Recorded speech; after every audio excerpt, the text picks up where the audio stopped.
Netcasts you love. From people you trust. This is Twit. Bandwidth for the Tech Guy is provided by Cachefly. CACHEFLY.com. Hi, this is Leo Laporte, and this is my Tech Guy podcast. This show originally aired on the Premier Networks on Saturday, April 8th, 2017. This is episode 1378. Enjoy. Hey, how are you today? Leo Laporte here, the Tech Guy. Time to talk about computers and the internet and home theater and digital photography and smartphones and smartwatches, Twitter clones, virtual reality, augmented reality, reality. Yeah, sometimes we talk about that. Rarely. Occasionally we talk about real reality. Phone number is 8888 Ask Leo. I'm logging in. You hear that typing? 888-82. It's hard to do logging in and say phone numbers. 827-5536, toll free from anywhere in the U.S. or Canada. Outside that area, you can always use Skype to reach us. 8888 Ask Leo. That's the phone number. Website. Keep that up to date with all the things I talk about so you don't have to make notes or anything. TechGuyLabs.com. TechGuyLabs.com. And that's free and available and open. No sign up. I don't make you pay money to access it or anything like that. It's like the web used to be. Remember those days? The good old days. You just wander into a website, look around and leave. People wouldn't be collecting information about you. Your internet service provider wouldn't be making a note of that for future reference. None of that. TechGuyLabs.com. Can't promise anything about your internet service provider. I'm sorry to say. They probably are keeping track of all of that. There's a new kind of acronym you got to learn. You know, one of the things you learn if you listen to this show, and by the way, this show is not for geeks. This show is for normal people who would like to be geeks or who would just like to be able to do something with technology, period. So I'll attempt to use plain English. But we do talk about, we talk about fairly significant topics here. For instance, there's a new acronym you need to know. You've heard of DDoS, the Distributed Denial of Service Attack. That's when bad guys bring a website to its knees by attacking it, a denial of service from all over, distributed all over the place. They shut it down by overwhelming it. There's a new acronym I just read about called PDoS. No, not now. Come on. Permanent Denial of Service. Permanent Denial of Service. Apparently, I guess you call them white hat hackers. People who have hacking skills but have decided to work for good, not evil, are creating, using the same techniques, to attack Internet of Things devices, to find vulnerable Internet of Things devices. But instead of, when they find a vulnerable one, instead of taking it over and using it to their evil purposes, they brick it. They use the hack to destroy the device. They wipe all the files on it. They corrupt the device's storage. They disconnect it from the Internet. They turn it into a brick. They break it. And their rationale is, well, if we didn't break it, somebody else would use it for a DDoS. So we're going to do a PDoS, a permanent denial of, so we're going to take the thing offline. A research security firm had created what they call a honeypot. I love this idea. A series of systems designed to attract evildoers. Kind of a honeypot looks kind of tasty and come on, boys. And then the bad guys go there and they get stuck. They created a honeypot to attract these PDoS attacks, and they detected 2,250 attempts on these devices from two separate botnets, BrickerBot 1 and BrickerBot 2, located with nodes all over the world. They try to log into this honeypot roughly once every 2 hours, and try to break them. So there's a war, there's a war going on that we don't even see over the internet between white hat and black hat and gray hat hackers. Wow. I think it's fascinating.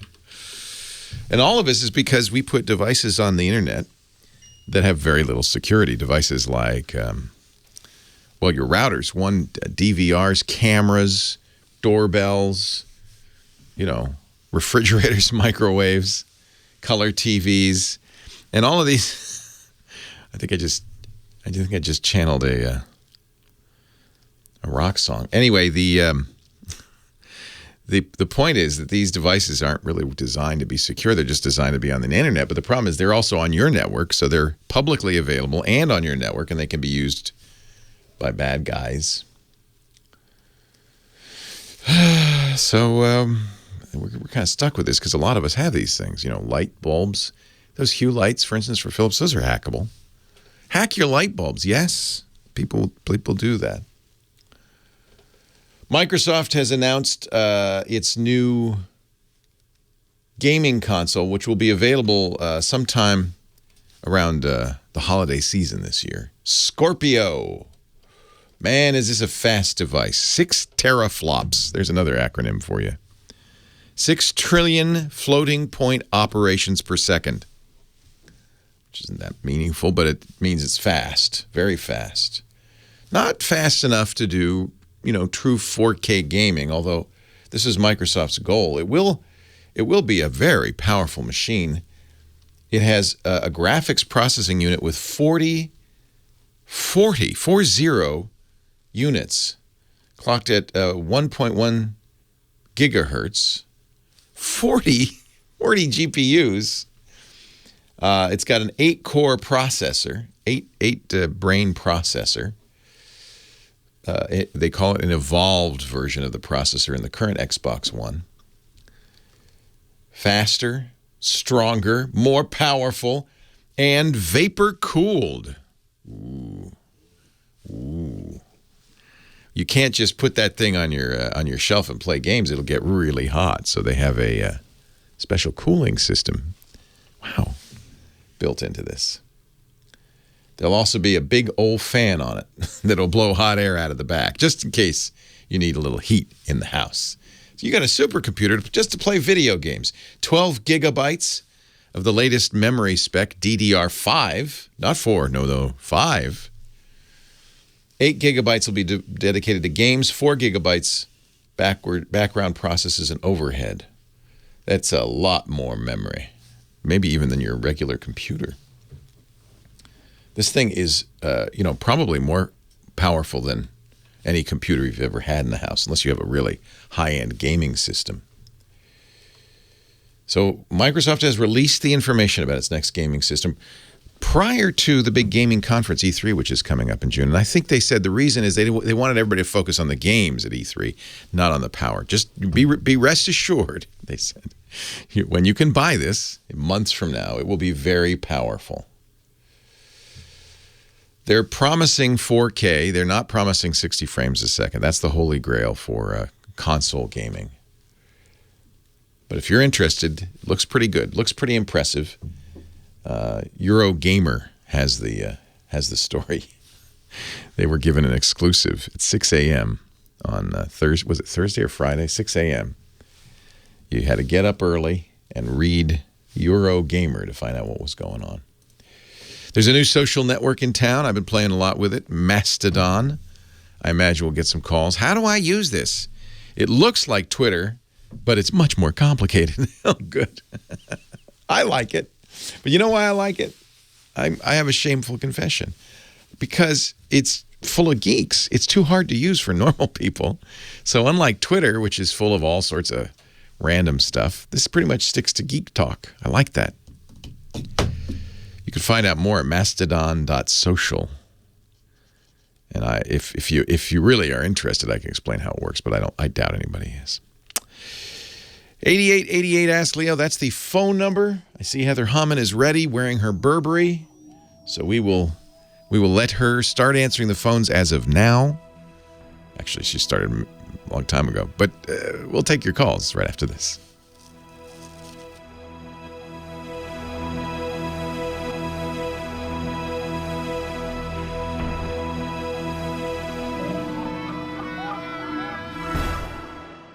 Leo Laporte, the tech guy, 88. Ask Leo. Oh, you look good in that Burberry there, Heather Hammond. Isn't that the Burberry plaid you're wearing? Oh, yes. Yeah. Yeah. I take these things serious. That's the real deal. And a little faux fur trim looks very good. I don't know why we're doing a fashion show on the radio, but we are. And now, walking the runway. To get people to check out the online content. We do stream a video version of the show. Again, I don't know why. If but you we do. love tech, you'll love Heather's poncho. I don't know why. It's a Burberry poncho. Wow, that's cool. Well, it's cool, literally, outside, and it's rainy, and I think it's perfect for the weather. Yeah, last chance to wear it this season. Plus, we do, in fact, put you in a freezing cold room. It's true. It's our meat locker. We're aging some fine sides of beef in there, along with our phone answerer. I'm sorry. Send me a Snuggie. It's so cold. Is that it's so blanket cold. that's a... Yeah, the Snuggie. Yeah. Yeah. I have a couple. I have a Google Snuggie. Oh, nice. Well, not really. You're the tech guy. People send you things. Yeah, it's a little weird. So, you've been answering the phone since the crack of dawn and have lined up a wonderful panel of people with questions galore, right? Yes, I have. And to whom is the party to whom I'm speaking first? Scott, who's on I-44, we think he's still in Oklahoma, but he might have crossed over to another Okay, I hope you're on hands-free. Yeah. consciousness. Thank you, Heather. Hi, Scott. Leo Laporte, the tech guy. Hello? Hey, how are you? Doing well. Yes, I am hands-free. Hands-free. But your hands are on the wheel. Yes, absolutely. I am a professional. Actually, you sound like you're using one of those great Blue Parrot headsets because the noise cancellation is excellent. If you're actually driving, I don't hear a thing. Yep, Blue Parrot. I am driving. Wow. I can actually detect Blue Parrots now. Oh yeah, they're great. They're distinctive because the noise canceling is so good. Yep, and I can hear you well. Nice. So what can I do for you today? Well, I'm trying to get a printer for my truck. I'm an OTR truck driver. Trying to get a printer, and the rumor is that the constant vibrations of the truck will make the ink gel. Yeah, I don't know. I mean, I have no experience with that. So yeah, but it's funny. I get calls all the time from long haul truckers who basically want to set up offices in their cabs, right in the truck. Why not? You're there all the time. Exactly. Pretty soon you'll have that auto thing that'll drive a truck, and you can just kind of you can have a separate business in the back. Yeah. Yeah, you're not Good thing. really not too fond of that notion. Oh well, I've figured out other things to do before, so. Yeah. Well, it's actually going to be an interesting challenge, but I suspect at least in the first few years they'll still want humans in the cab. I'm terrified of the thought of a 18-wheeler without any but, just controlled by a computer. You still need to, exit the freeway at some point. Well, especially with all the pranksters that would just love to, hack into the truck while it's going down. Well, we were talking about the internet, security of the Internet of Things, but these, absolutely, we know that car systems are very hackable. Terrifying. All right, so would an inkjet? I don't know. Chat room. Is this true? Would an inkjet? I would think it'd actually be the opposite, that the constant vibrations would be good for the ink and keep it mixed up nicely. Right. The thing is with truckers and tech is that everybody hears something, but nobody knows. Well, but you do reach consensus. I mean, this Blue Parrot headset's a very good example. I mean, now they sell them in truck stops everywhere because I think the community kind of agrees. Hey, this works, and everybody says, yeah, this works. Yep. So I think probably the problem with inkjet printers is not a whole lot of truckers yet have printers in their trucks. No, yeah, we all pretty much use truck stops for that kind of thing. If I can stay out of a truck stop, I don't blame you. It's better. Yeah, I don't blame you. How much duty does it need? Do you need color? Do you need to print a lot of paper? How much do you need to print? I would only really need black and whites, and really, I only really wish I had a printer in the truck maybe 2 or 3 times a month. Yeah. And maybe maybe 8 or 10 pages a month. Maybe. Yeah, not very much. And you probably would only print when you're stationary. You're not going to be print while you're driving, obviously. Correct. Yeah. So there'll be no vibration during printing. You're just worried about in between when you drive down the road. Chat room suggesting a number of things. One is inexpensive laser printer would probably be just fine, since you don't do color. And the way a laser printer works, I don't think it would be in any way affected by the vibration. The way a laser printer works, just like a Xerox machine. You have a metal drum which is charged electrostatically to attract ink, the toner. Toner is stored in a cartridge. The drum rotates, it gets charged up to reflect the paper, the print, what it wants to print, and then they scatter toner over it, and then it prints it out. And I don't think in any way vibration would hurt any of that, any more than vibration would hurt any mechanical device. I mean, anything that with moving parts could be shaken apart eventually. Sure. Oh, yeah, I've gone through a refrigerator. Yeah. But I think a cheap laser printer might be certainly they're as little as $100 now. They're very inexpensive. They're probably better for light duty. Inkjet tends to get clogged if you don't use it pretty regularly. Right. The only negative on the laser is power. I've got household current here. So I figure you've got a pretty good alternator in that thing, and you can generate a lot of power. Yep. Yeah, I've got that. I've got 1100 watt inverter, and I can run my refrigerator. And the reason is it heats up. The laser printer has to heat up to fuse the toner after it's discharged from the drum onto the paper. Then it fuses it on the paper with the little heater. And as you know, heaters use some power. I think that'd be a good technology. Somebody's also saying, for really light duty, thermal might be a good choice. And there are portable thermal printers. Their quality isn't great. I know. I considered thermal, but now will that fade over time? I think not. Like a fax will fade. It's like a fax. I mean, it uses special paper, and the thermal prints because the paper, can be modified with heat. That's a good question. Faxes do fade, but those are pretty old. That's like 10 years ago. I don't know. Yeah, right. I don't know if it's gotten better. Chat room, what do you think? Will modern thermal printers? If you don't leave it in the sunlight, somebody says. Well, that's okay. That's not encouraging. I would say I think what you probably want to do is an inexpensive laser printer. Laser. All right. Well, that makes sense. I think that'd be your best bet. It still could be shaken apart, but it's not. But if you think about it, what an inkjet printer is doing, it's a very precise device. It disperses many millions of picoliter drops per second, and so it has to be a very precise device. I think it'd be much more. I wouldn't worry about the ink gelling. In fact, I think it'd be the opposite. So much as I'd worry about the thing being shaken apart, and I think a laser printer would probably be a little bit better. Okay. Well, that's what I'll do. Yeah. All right. All right. Answer. I appreciate your help. Hey, thanks for the call. I appreciate it. It's funny. We're combining some pretty ancient technology here: trucks and printing. I guess people still print. Weren't we supposed to have the paperless office by now? Somebody said the paperless office is about as likely as a paperless bathroom. Leo Laporte, the tech guy.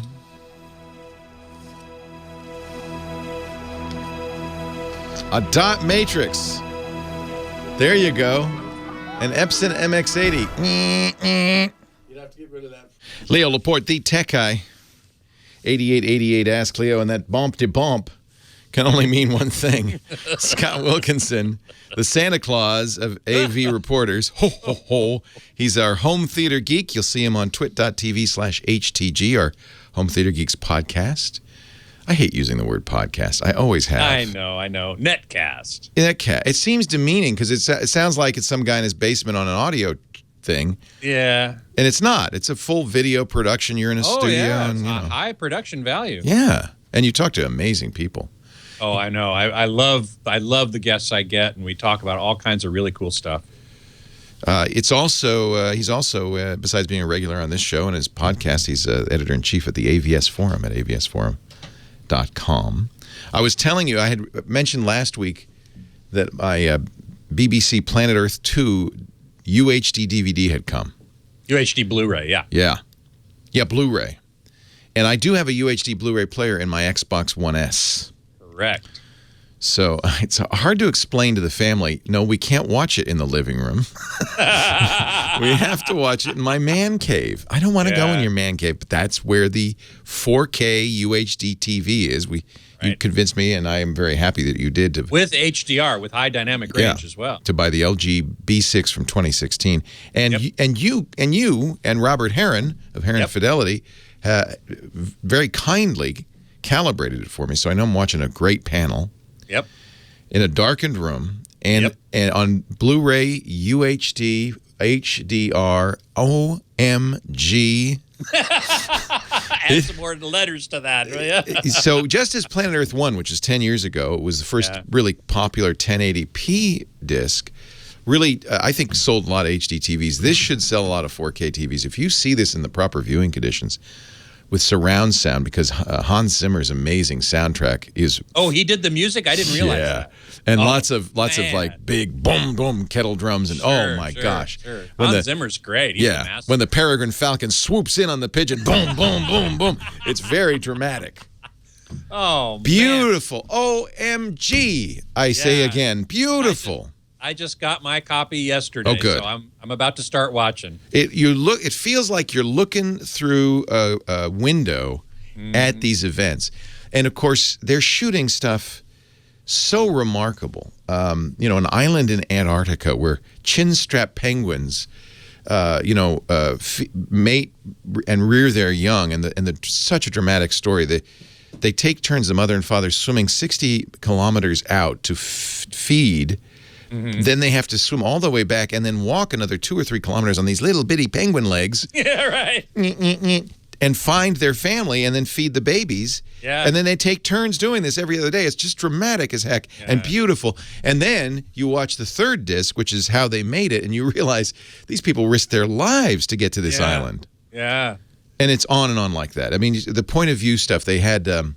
So they wanted to show how golden eagles, what it must look like for a golden eagle to soar in the mountaintops in the Alps, in the Swiss Alps. So they got a guy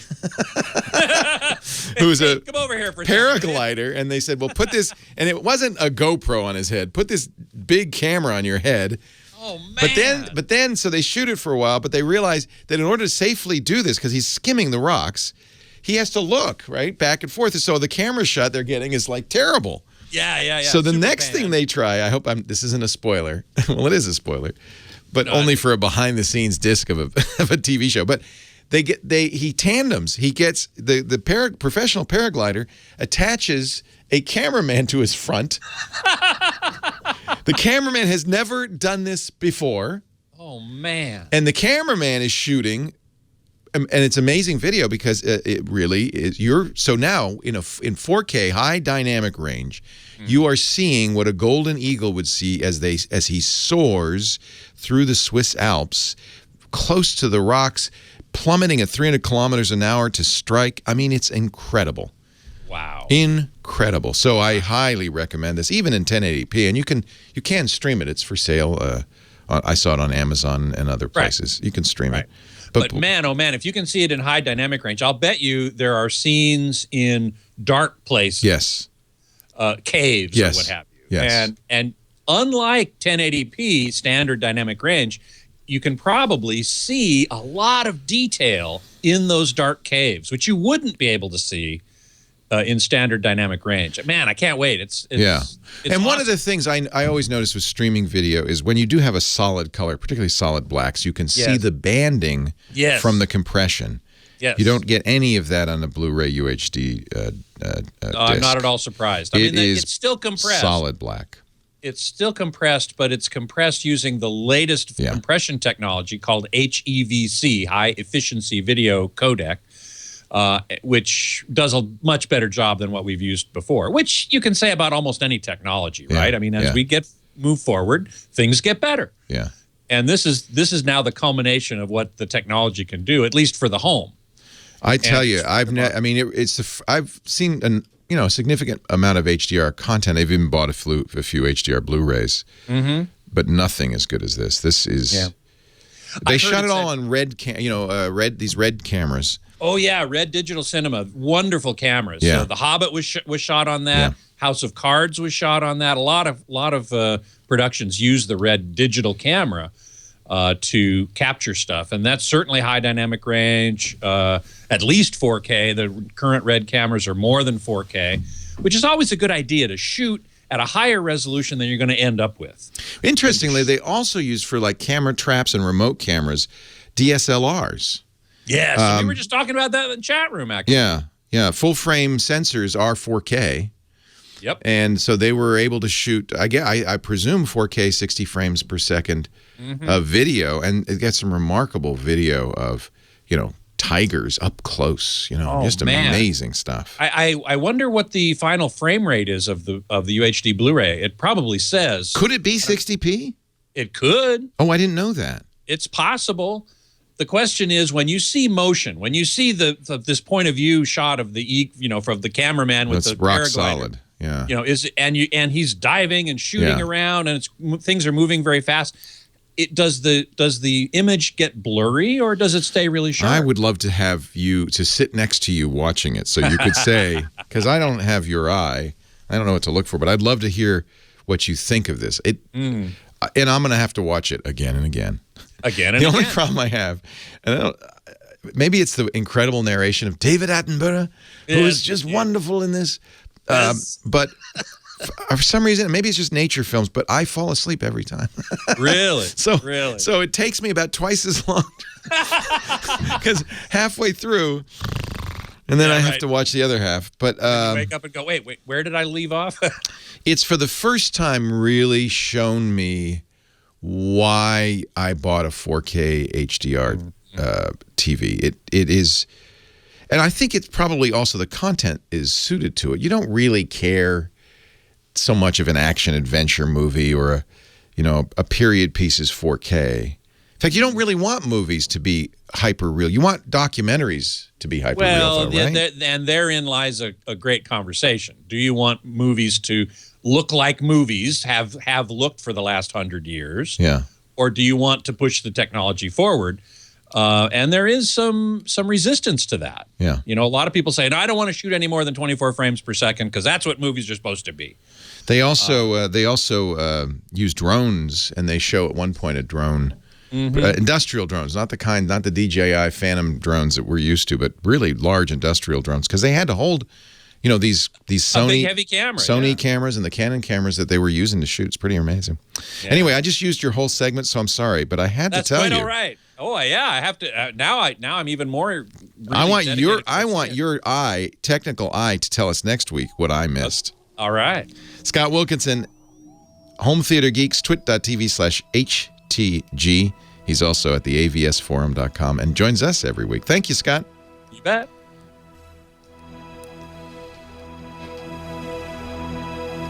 Somebody said, do you fall asleep 4 times faster on a UHD TV?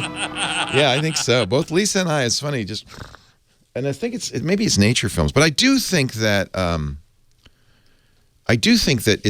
that's where it's in reality. There's no issue with it being more real, right? You want it to be as real as possible. Certainly on a nature documentary. Yeah, so it's really the perfect format for this, I think. The perfect medium, yeah. Yeah. All right, I'm not going to take up more of your time. I've already took up enough of your time, so I'll let you go. Well, that's quite all right. By the way, though, I should tell you, you mentioned next week, and next week I will not be here. I'll be at the Renaissance Fair. Oh, he'll be wearing his baggy trousers and playing the sack butt. Or did I have that reversed? He'd be wearing his sack butt and playing the baggy trousers. It's one or the other. It's one or the other, yeah. I think it's sack butt and baggy trousers the baggy tights go together, really. Kind of do go together, yeah, exactly. My wife said, you know what? We haven't been to the fair in some I'm years. glad you're going to go. I'm glad you're going to go. So we're going to get all dressed up, and we're going to go, so... All right. Anybody in the area want to come? Can you stick around for the top two? I can. All right, great. All yours. Thank you.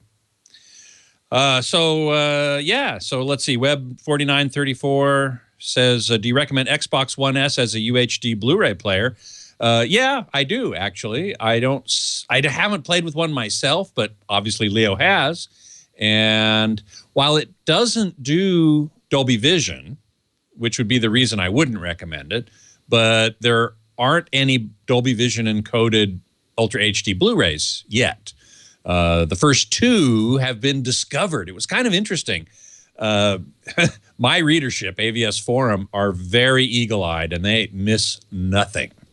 And so somebody from the community on a different website posted, and maybe I think on AVS as well, posted that they had seen the Dolby Vision logo, the tiny little logo on the back of the case, which was on Amazon, just as a picture, because it's not out yet, of Despicable Me and Despicable Me 2. So those two Ultra HD Blu-rays are the first that we know of to have Dolby Vision encoding on them. And they're not going to be out till June. So it's possible that some other disc might beat them to the punch to be the first in the market with Dolby Vision. But these are the first we know about. Otherwise, there aren't any. And so that isn't a real problem for the Xbox One S, because it can play HDR10 discs, which is what all discs have been up till now. But I think this year we are going to see, and some studios have promised that we're going to see, discs with Dolby Vision. And when those come out, well, they'll be able to be played in the Xbox One S, because they will also have HDR10. That's required. UHD Blu-ray requires HDR10 for HDR, high dynamic range content. You can optionally also put Dolby Vision on the disc, and now we're going to start seeing those come out. So even those discs will be playable perfectly well in the Xbox One S UHD Blu-ray player. It just will use the HDR10 metadata, not the Dolby Vision metadata. And I happen to think Dolby Vision is better than HDR10 because of what's called dynamic metadata, as opposed to HDR10, which uses static metadata. So for that reason, I think Dolby Vision is better. But, you know, the player is fine. Oh, thank you, Ed in HB. He's thanking me. Well, loquacious, which costume am I going to be wearing to the fair? I think I'm going to be wearing my it's not a peasant costume exactly. I'd say it's more middle class for the Renaissance. I've got a nice doublet and a puffy sleeve shirt, and it's kind of in a green and orange. Thank you, Scotty. Scheme. Got to cut you off. Okay, we'll be here at the top of the hour. All righty. Leo Laporte, the Tech Guy, 8888. Ask Leo. That's the phone number. Gary is on the line from Laguna Niguel, California. Hi, Gary. Well, that was interesting talking about the Golden Eagle. Boy, that sounds interesting. Oh, man. I guess I do like. I was going to say I don't like nature documentaries. I don't normally seek them out, but I have to say every time I see them, I love them. And the BBC Planet 1 from 10 years ago was phenomenal. And by the way, this is all new material, so it doesn't duplicate any of the material, so you can watch both. And I'll tell you, Sir David Attenborough, I've met him personally. Have you? In Portal, Arizona. Legend. And he, I know how old he must be, almost 80 now. Oh, he is. He is. But he sounds phenomenal, and he really brings it to life. He's the best narrator out there, I think. I'll tell you, when I met him, it was in Portal, Arizona. I was out looking for snakes at night along the Portal Road. Oh, he's 90. He's 90. Okay. Wow. He's absolutely phenomenal, because he saw me at night, and we were both looking for snakes at night, because I like seeing snakes and photographing them at night.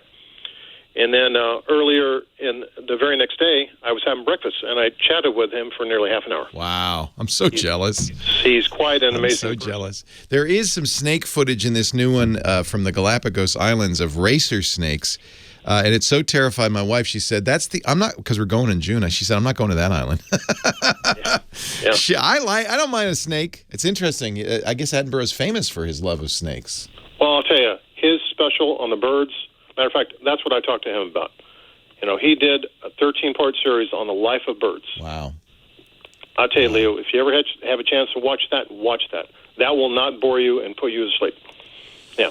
Fantastic. Especially the hummingbird episode. Well, I will. Shot in Arizona. Yeah. I will seek it out, because he is truly a genius, a brilliant narrator. Anyway, what can I do for you? Well, let's talk about TV rates. Oh my God, my cost bill.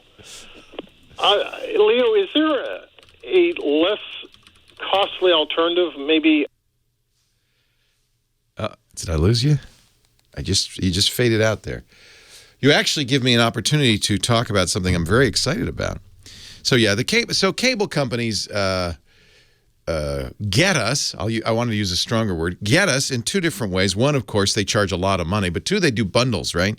You can't. If you just wanted to watch Game of Thrones, you couldn't. I guess you could get HBO, but it's expensive. So this is kind of what the music industry did until iTunes came along and said, hey, what about a la carte, 99 cents a song? You buy just the song you want. And that's, I guess we lost him. That's, I think what's maybe about to happen to the cable industry. YouTube just launched this week. There are several over-the-top bundles designed to replace your cable. They use the internet only. That's what over-the-top means. AT&T has one called DirecTV Now. Don't like it. Wouldn't recommend it. Sling's been around for a long time with their Sling TV. That's a lot better. Until recently, the best one was PlayStation's offering. And I recommend you look at PlayStation View. They have it's kind of run like a cable company. They're packages and bundles, and there's different tiers. The cheapest tier, I think, is $45 a month. But watch out, because this week, here comes Google with their new YouTube TV. Now, it's only available in 5 cities in the U.S. right now. And I'm not sure what their timetable is for getting it in more cities. This is part of the problem all of these services face is they have to go into each area and negotiate with the local channel because, unfortunately, I can see it here in the San Francisco Bay Area. I think it's San Francisco, L.A., New York. Is it Dallas? If you go to tv.youtube.com, you can see which metros it's available in now. $35 a month. Very heavily focused on sports and news. So you get all the news channels and you get all the sports channels. And I mean all of them, not just all the ESPNs. You get Fox Sports 1 and 2. You get, at least here in the Bay Area, the local Bay Area. I could watch all the Bay Area games. Should be aware that the NFL and I suppose Major League Baseball and the NBA may have similar rules, have blackout rules that don't apply on your cable TV when you're watching cable TV, right? You can watch any game. Those rules have been loosened. They used to black out local games if they weren't sold out. They may still do that. I guess just all the games are sold out now. But they're very restrictive about mobile. And so the way YouTube TV handles this, and you got to read this carefully before you subscribe, is by you can watch it on your TV, but you can't watch it on your mobile device. They know how you're watching it. There are Android and iOS apps.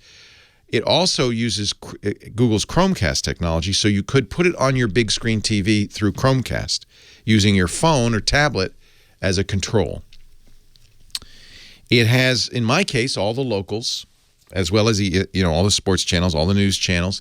It has a few kids channels, but not Cartoon Network. It's kind of, as with all of these, you have to negotiate with these different content creators and cable companies or television companies, and they all have different theories about what they should be doing. Some of them are using Hulu only. Some of them have their own systems. So it's tricky. They just added AMC. You can add Showtime for an additional fee. You can't add HBO or Cinemax or Starz. They don't have a deal with them. Although it's Google, it's YouTube. I think in time this will expand. But right now, it's easily the best solution out there. Beats them all. $35, has unlimited DVR, and it's the user interface is spectacularly easy to use. So much better than your cable TV guide, partly because you're doing it on a computer or a tablet or a phone, but you can easily say, I want to DVR Modern Family from now on, and it'll just be there. You can have up to 6 people on an account. So using Google's family sharing technology, you can share it with your members of your family. They have full access to for no additional cost. And they have their own DVRs. The DVR is unlimited. I have a TiVo with hundreds of hours because I bought a big TiVo, drive. But this is unlimited. The quality will vary. I've seen 720p programming. I have not seen 1080p. That may be there. I just haven't seen everything. And I've seen some programming is 480p, which is standard def. But if you're looking to replace your cable company, one of the catches in all of this has always been, how do I get live news? How do I get the Oscars and the Super Bowl? How do I get those live events that only local channels broadcast? I want live local news. How do I get that? And PlayStation View in some markets has that, and YouTube TV has that. And I think it looks as if they're not going to roll out into markets until they do. If you're in one of the 5 markets that they currently support, you can get a 30-day free trial, and it's worth looking at. tv.youtube.com. The reason I mention this, because so many of us can't get it, but if you can, it's very impressive. But more importantly, it really, I think we're now seeing the dawning of the cord-cutting era. The thing to understand, and when I say, yeah, right on, the thing I have to say, cord cutting is just, sticking it to the man. We're going to get rid of our cable company, right? But you should understand you probably aren't doing it to save money, unfortunately. It's probably going to end up because, well, they're not stupid. They've raised the cost of internet to the point where it's probably going to end up costing you when you add internet plus, YouTube TV plus Showtime, whatever you want to see. You may not save a lot of money. You'll have to do the math for yourself. But you're still sticking it to the man. And given the high popularity of cable companies, I think this is a very popular thing to do. It's sending a signal to the cable companies too that, eventually they have to unbundle. They have to solve this, and it's sending a direct message to the people who create this stuff. You can go direct to your customers. Right now, you have to go through YouTube if you want to do this, but eventually you can go direct. I'm pretty excited about this. This is the first one, and I've tried all of them, because they all have free trials.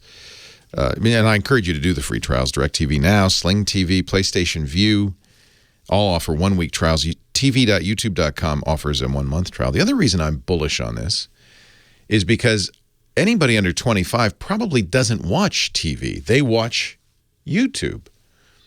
So all the YouTube content is there as well.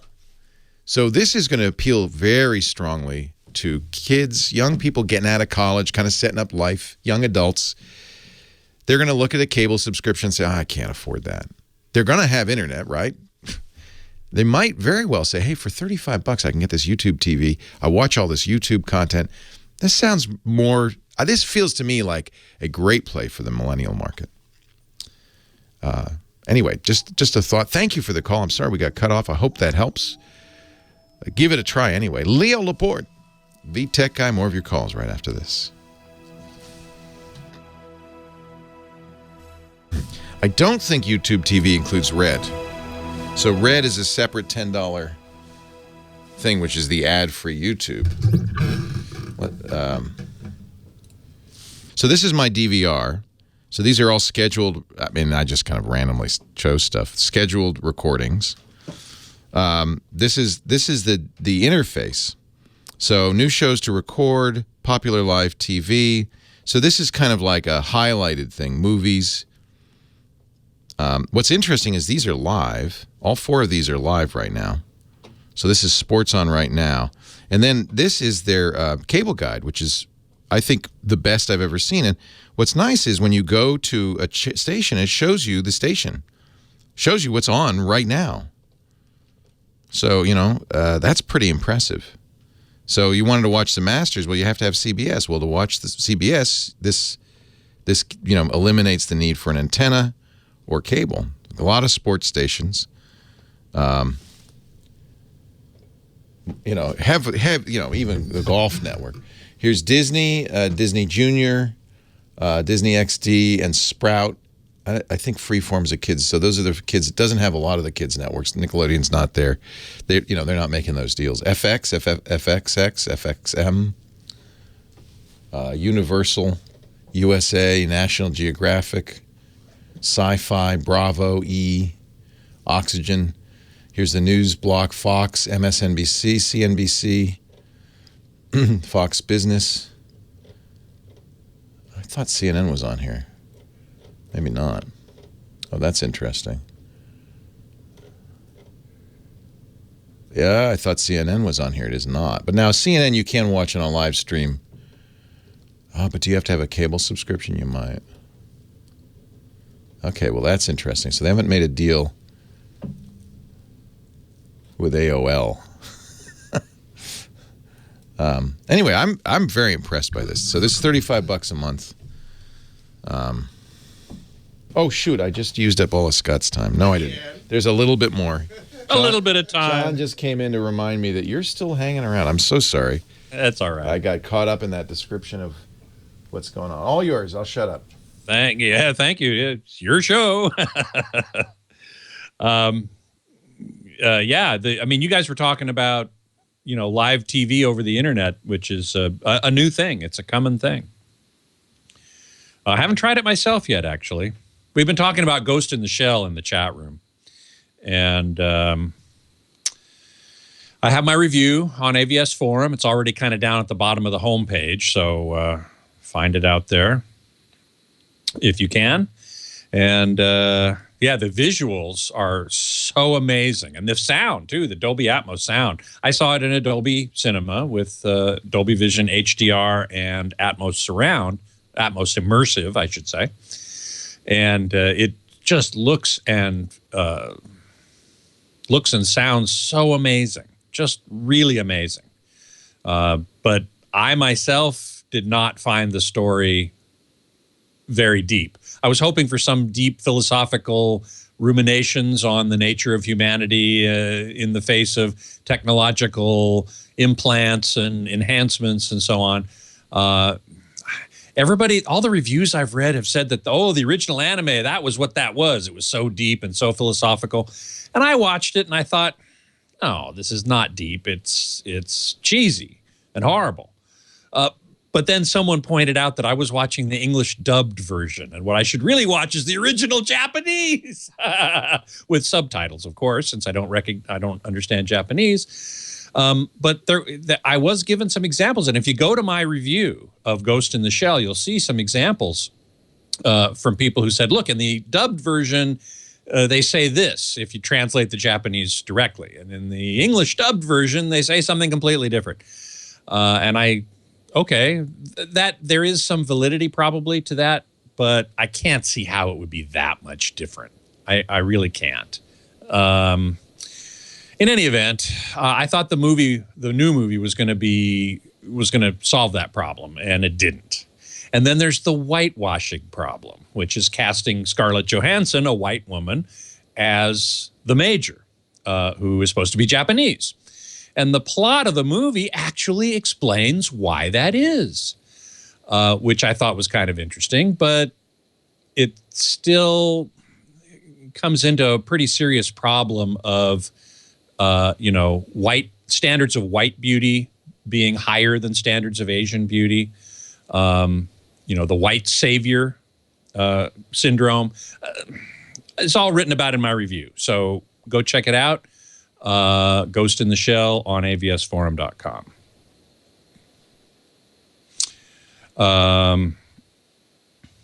Anyway, so that is how I see that. Web 4934 asks, any recommendations for good budget subwoofer?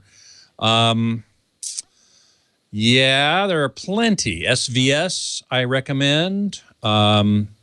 Shu, I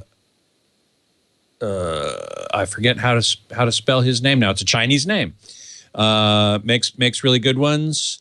Pretty inexpensive. Monoprice also. I would say go to avsforum.com and look under subwoofer reviews, because my colleague Mark Henninger has reviewed several recently. Emily Destrange, but it's not whitewashing if the actor or actress does a better job in the role. It's talent washing, if anything. Well, okay, that's certainly a reasonable position. You want the best actor for the job, but it's a Japanese role. Anyway, Shu, thank you, Sandman. HSU. Thank you very much. All right, that's it. Thank you, Scott. Sorry about that, and I won't see you next week, but we'll see you in 2. See you in 2. Thank you, sir. Take care. Bye. Well, hey, how are you today? Leo Laporte here. I am the tech guy. Time to talk computers, the internet, home theater, digital photography, smartphones, smart watches, all that jazz. 8888 Ask Leo. That's the phone number. 888-827-5536. That's toll free from anywhere in the U.S. or Canada, outside that area, well, you can still call. Just use Skype Out. Skype Out will do it. 8888 Ask Leo. David on the line from Chatsworth, California, where all the hard drives used to be made. Hi, David. Hi, Leo. How are you? I'm well. How are you? Doing well, thank you. So I've got this ThinkPad with XP Pro on it, and I've been meaning to replace the drive and do a clean install. Yeah. And since Microsoft doesn't offer the ISO anymore, would you know any legit source to get that? That's an interesting question. We don't, XP has reached its end of life. In fact, did it about 2 years ago. Right. So Microsoft no longer offers patches of any kind for it, and as you point out, they don't want you to download it. You can probably go to eBay and buy. What you'll want to get, though, is a shrink-wrapped, if you can. And actually, that's not even a very good test because there's crooks on eBay that have shrink wrappers. That's exactly, nothing. Right. But if it's on a DVD, a Microsoft DVD, and in that period, Microsoft started making their DVDs with kind of three-dimensional, they call them holographic labels, to deter piracy. So if it's a legitimate DVD, you can trust it because those can't be modified. If it's a homemade DVD, to throw it out. You can't install it because you don't know how it's been modified. But if you can get, and there are people on eBay who sell these, because they have them lying around. Maybe they sold computers in the day and they had 300 copies of XP and they never sold them. All right. Yeah. And does it have to be, this is an XP Pro, does it have to be specific for this version, or it can be No, it doesn't matter, because if you get a legitimate copy of XP, it has its own serial number, and you'll activate it with that, and it won't matter. I see. Yeah. Okay. So because you're buying it, a real version of it, it has its own serial number. You can install it anywhere once. Right. Yeah, I guess they can. Actually, here's an interesting question. Do the authentication servers, do they still run? Can you still authenticate? I have not heard that you cannot. They'd have to keep those running. I sure hope so. I hope so too. Truthfully, if it were mine, what I would do is I would not try to put Windows on it. I would get a copy of Linux designed. How much RAM is in that machine? 2 gigs. Yeah. So you get one of the Linuxes that is designed for lower RAM, smaller CPUs, perhaps Ubuntu or Xubuntu. These are lightweight versions of Ubuntu. Okay. And frankly, it's free. You're not going to have any activation issues. It's going to run 10 times better. It's being kept up to date, so you don't have to worry about security. Linux is more secure anyway. What apps do you use on that? Well, nothing special. It's just been a great machine. It's an IBM ThinkPad. That's the original ThinkPad. Yeah, you got. I don't blame you for not wanting to throw it out. It will be a superb Linux machine. ThinkPads make great Linux machines. Okay. So, I don't know if you've ever used Linux, but I never have. It's close enough, in my opinion, to Windows that you won't have any problem. You can get Firefox or Chrome on it. So you'll be using the modern browsers, which you won't be, by the way, on XP. Firefox has just ended its support for XP. Chrome did a while ago. And the latest Internet Explorer on XP is 8, which is actually dangerous to use. Right. But you'll be getting up-to-date browsers. The email, you can use Thunderbird or other email packages. They're modern. They're secure. I think if Linux is not, don't be intimidated by it. It's very easy to use, and when you're putting Linux on a ThinkPad, it's a perfect match, and you'll be using an up-to-date version of Linux as opposed to a almost 20-year-old version of Windows. That sounds good. I'll give that a try. Yeah, I think you'd be better off. And then if you really can't stand it, be very careful, because you just buyer beware on eBay, and it won't be expensive to get XP, but the expense, the risk is of not getting a legitimate copy that you can use, or worse, getting one with malware on it. And other than getting the actual CD, there won't be any legit sources online to get that you know of? No, nobody sells it legitimately. Microsoft won't let them. I see. I wonder if you could go. Wonder if you could go to Lenovo and say, "Hey, can I get a recovery disk from my old ThinkPad?" I don't blame you for wanting to keep it. It's so IBM sold its ThinkPad business to a Chinese company called Lenovo. The good news is they did keep the team that made the ThinkPad in the U.S. And they continue to design ThinkPads. And so Lenovo's been fairly true to the ThinkPad brand, but nothing beats, that original ThinkPad. That thing is a truck. I think you'd be so much better off using Linux on that thing. And the nice thing is, Linux is well supported on ThinkPads because that is the laptop of choice of many geeks. It's that good. So you'll have very little trouble getting it to work.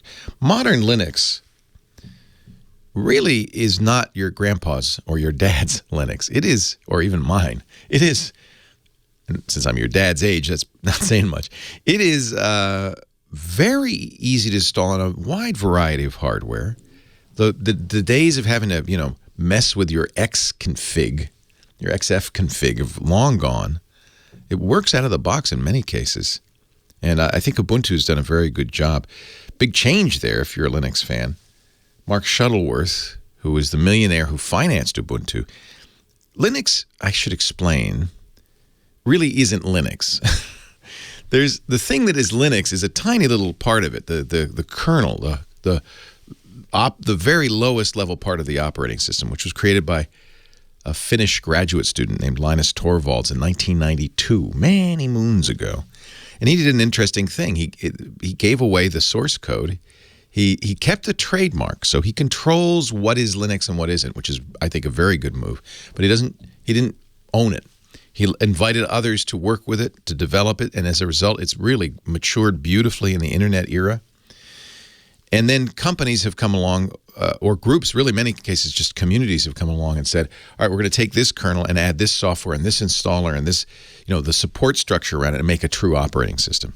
So and these are called distributions. So there are many, many distributions of Linux. There's community-run distributions like Debian, which is one of my favorites. That's been around almost as long as Linux has been around. In fact, you can tell because it's named after its creator and his wife, Deborah and Ian Debian. Ian, it's sad to say, passed away very recently. But because it's a vibrant and growing and powerful and really good community, Debian continues to grow without them in a beautiful way. So there's no profit. It's not, don't sell it. It's completely non-profit. There are other versions of Linux that are even geekier. Debian, though, Mark Shuttleworth, who was an internet millionaire, said, I'm going to take Debian and make it more like Windows, more user-friendly, and he created Ubuntu. So he took the Debian distribution and polished it even more, in his opinion, to make Ubuntu, which is Swahili for all of us together or something like that, and created a company. Now, that's a business, and they make their money in support, in sales, but they give it away. They give it away. In fact, very famously, for years, they would send you a DVD with Linux on it for free. That really kind of powered the success of Ubuntu. And there are Ubuntu flavors, like, as I mentioned, Xubuntu and Lubuntu, that are designed for lower-end hardware. There are many flavors of Ubuntu. There's Edubuntu, which is designed for educators. And that's what's beautiful about this Linux community is you can piggyback on others' work freely. That's part of the deal, the agreement. In any event, Ubuntu is probably the easiest for Linux novices to use because it does it all for you. Mark Shuttleworth, I was starting to tell this news story, but I've run out of time. Mark Shuttleworth's starting to run out of money, and so they're cutting back a little bit of Ubuntu, but it's still a great operation. Leo Laporte, the tech guy. Yeah, that's right. Android is a Linux distro. Shuttleworth, it's estimated, spent $500 million on the Unity desktop. They wanted to have their own desktop and convergence, and they're running out of money. So he's going back in as CEO. He had let somebody else run it, and they're killing the Unity project. They're abandoning it. I imagine it will continue to develop as an open source project, but it won't be under Ubuntu. And they're returning to their roots, which is the GNOME desktop, which I actually really like. But that's kind of mature and freely available and developed by a community. GNOME 3 is fantastic, but The nice thing is, Keith, you don't have to use the GNOME desktop. You can use XFCE if you want something lightweight. That's what Xubuntu uses. You can use Enlightenment, which is really lightweight. You can use, and was very popular for a while. You can use KDE. There's kind of an infinite choice. And with Ubuntu, you just install it with whatever desktop you want. But actually, I'm using GNOME here. I like GNOME. I guess the complaint about GNOME is it's heavyweight. But that doesn't bother me. So here's Chromium. This is the Chrome browser, the open source version of it, running under GNOME. It has you can put them. I have it set up this way because this is kind of how I like it. But you can put this dock anywhere. This is actually an extension called Dash to Dock. You can have menus, kind of Windows styles menus. You can have, and if you want to browse downloads, this is the File Explorer. It's very Windows-like. I don't think anybody using Windows would have a hard time understanding this. These are GNOME extensions. This is the GNOME bar at the top here. It has workspaces, so I have different workspaces here that I can go to. This is my desktop wallpaper changer, which I like.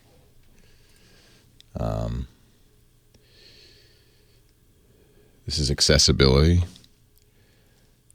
You have your Wi-Fi picker and all of that stuff. I mean, it's just like it's very much like Windows. You have to just get used to the fact that, buttons may be in a different position and so forth. Leo Laporte, the tech guy.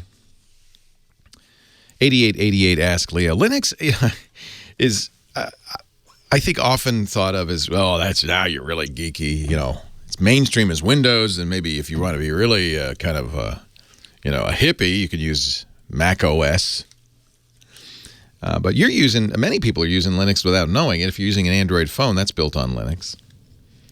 If you're using, almost all the websites, or at least I would say more than half of the websites you visit on the internet are running on Linux. So you use it every day.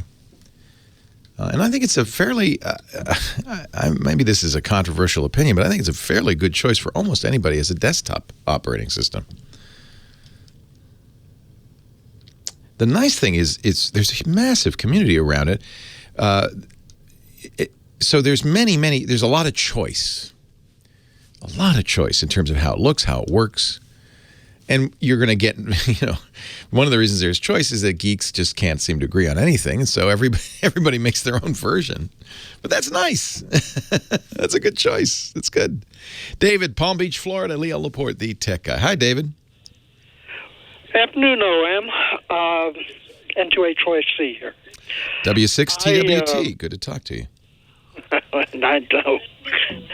You would think, having had my ticket for 57 years, that I'd be able to answer this, but I'm coming hat in hand to the master. I am no ham expert. We're talking amateur radio here. Go ahead, though. I'll do what I can to help you.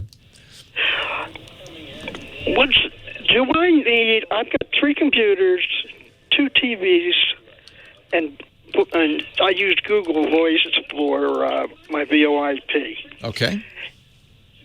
A managed switch, network switch, or an unmanaged? Is getting a managed switch, because what I read was that perhaps I should be using a managed switch and making my VoIP.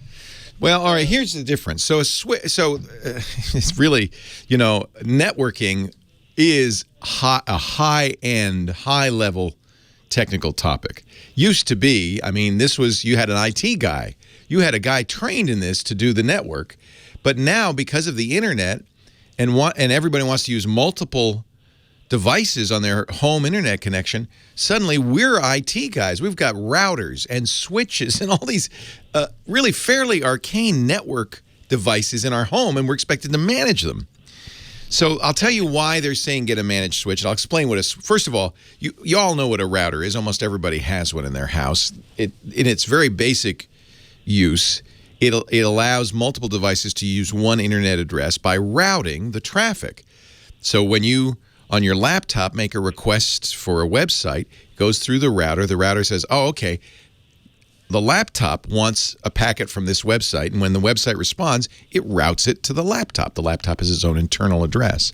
So that's at its very base what a router does. It has some other advantages, and many routers have additional capabilities. In fact, the thing they're talking about with your VoIP, your router probably can do with something called QoS, or quality of service. It can what people are talking about when they say this to you is that you may want to prioritize packets for your phone calls, because that has to be done in real time compared to a web browser or email, which can be, packets can arrive out of order and not in real time, because you're just building a web page, and a little delay there is no big deal. Delay on a phone line is very annoying. So that's called QoS, and many routers will do this. A switch comes off of a router. You still need a router. Switch doesn't do any routing, but it allows packets to be, it allows you to create subnetworks, networks that are switched so that the router says, oh, okay, that laptop is on that switch. The switch will make sure that the packet goes to the right place. It reduces traffic on the network. A managed switch just has software in it that lets you do even more. Run network protocols like SNMP, which is the Simple Network Management Protocol. It allows you to control the LAN, to create virtual LANs or VLANs, to monitor the network. Most people do not need a managed switch. They're more expensive, and the capabilities of a managed switch probably are not necessary. However, if you want to become a network guru, go out and get a managed switch. And then you could put your VoIP on that managed switch, and you could use, you could set up rules that would prefer VoIP and route traffic more intelligently, et cetera, et cetera, et cetera. You know what I'd recommend? And since you're a ham, you'll be comfortable with this. It's very, sophisticated, but it's cheap, $50. It's a router with very sophisticated management software from a company called Ubiquiti. It's called their Edge Router X. It's a 5-port router and switch.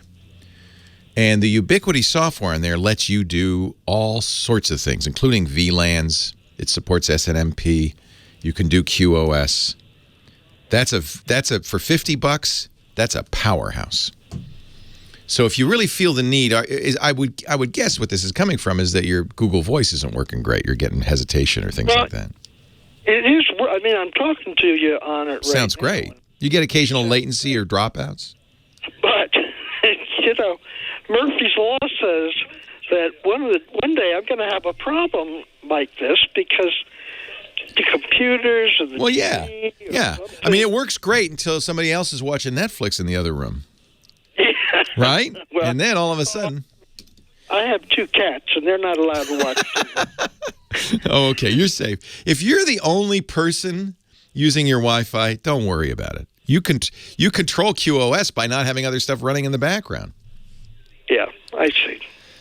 Very good. Listen, I really appreciate the help. And after the show closes, would you proxy at 88 to Heather, please? I will. And a 7-3 to you, too, my friends. Good to talk to you, David. Thank you. I'll proxy her an 88 right now. Yeah, I mean, it's funny how we get so, networking is a very deep subject with a lot of voodoo and black magic involved, and a really good sysadmin and network administrator. Man, these guys are 6-figure guys, and gals. They are, the backbone of your operation. And then we're expected to go home and for $1.50 an hour, whatever you pay yourself, figure this stuff out. I've sent people before to a website called practicallynetworked.com. That's got a lot of tutorials about how all this stuff works. And maybe will be, interesting. The problem is the time you don't want to have to do this is when it's on the line, when your spouse is saying, the internet's down. What did you do this time, Leo? Oh, I'm not talking about myself. Oh, yes, I am. What did you do this time, Leo? So that's when you don't, then the pressure's on. The Niners game starts in 5 minutes. What did you do this time, Leo? So my suggestion is get a system that works and stick with it. 8888 Ask Leo. That's the phone number. And I'd love to hear from you. Our website, where we put all this stuff, and I'll put some links in here for your edification, techguylabs.com. And we'll make that Edge Router X our product of the week. I think we've done it before, but it's real. For $50, it's amazing. Leo Laporte, the tech guy. What did you do this time? I'm sorry, Lisa. I feel sorry for my family because they always end up being part of the show. That's not very nice. That's not fair to them. But that's my life. It's my life. And she's not like that. She's very kind. She's very understanding. She's a geek, so she gets it. Johnny Cash welcomes Johnny Jet, our traveling man. Hello, Johnny. Hello. I Leo, couldn't remember if you were here. For some reason, I thought you were here tomorrow. No, I just got back into town. All right. Where were you? Detroit? No, you like Detroit. I keep putting you in Detroit. Chicago? I've traveled a lot the last Minnetonka? 10 days. I've been in the East Coast. I've been in New York twice in the last week. Wow. In Philadelphia. Wait a minute. You went Dallas. and you came back, and then you went and you came back? I did. Wow. No wonder you have all those frequent flyer miles. Yes. That's awesome. It's tiring, but I get the miles. I get my elite status, which is very key because I get free upgrades. And doing that trip on a lie flat seat makes it so much easier than in the back of the bus. Johnny is our travel guru, and you might say, well, why do you have a travel guru on a technology show? Well, because technology is completely changing how we travel, and Johnny talks about apps and websites. Of course, he's got his own johnnyjet.com, which is well worth reading just for the articles. I read it for the articles, Johnny. But he's got the free newsletter, the free travel search stuff. It's the tips and deals that people like the most. Tips and deals, yeah. How many newsletters do you have? I have 3. I have a daily travel tip, and I have a deals newsletter. So whenever there's really good deals, and there's always good deals going on, you just got to be flexible. And a weekly newsletter where I talk about apps and websites and stuff I'm going to talk about today. This being a travel guru, this is not easy. This is hard work. This guy works really hard. You know what? I work on the planes the whole time, so I really hope that electronic ban doesn't come to America. Boy, that would be bad. That would be really bad. That would be my travels would slow down completely. You know what I'm really worried about, and the president's talked about this extreme vetting, which is not yet the rule, but I fear that it will be, that requires people coming into the United States to, I don't know if everybody will be asked for, but if they're asked to turn over their social media passwords and their contact list and answer political questionnaire. And I fear that this will really hamper tourism in the U.S. I also fear, and I think we talked about this last week, retaliation on the other side. I like to travel. I love to travel. And but I'd be very reluctant to travel outside the U.S. if I have to give up my passwords. That's not good. I mean, I guess you change them immediately after you give them up, but.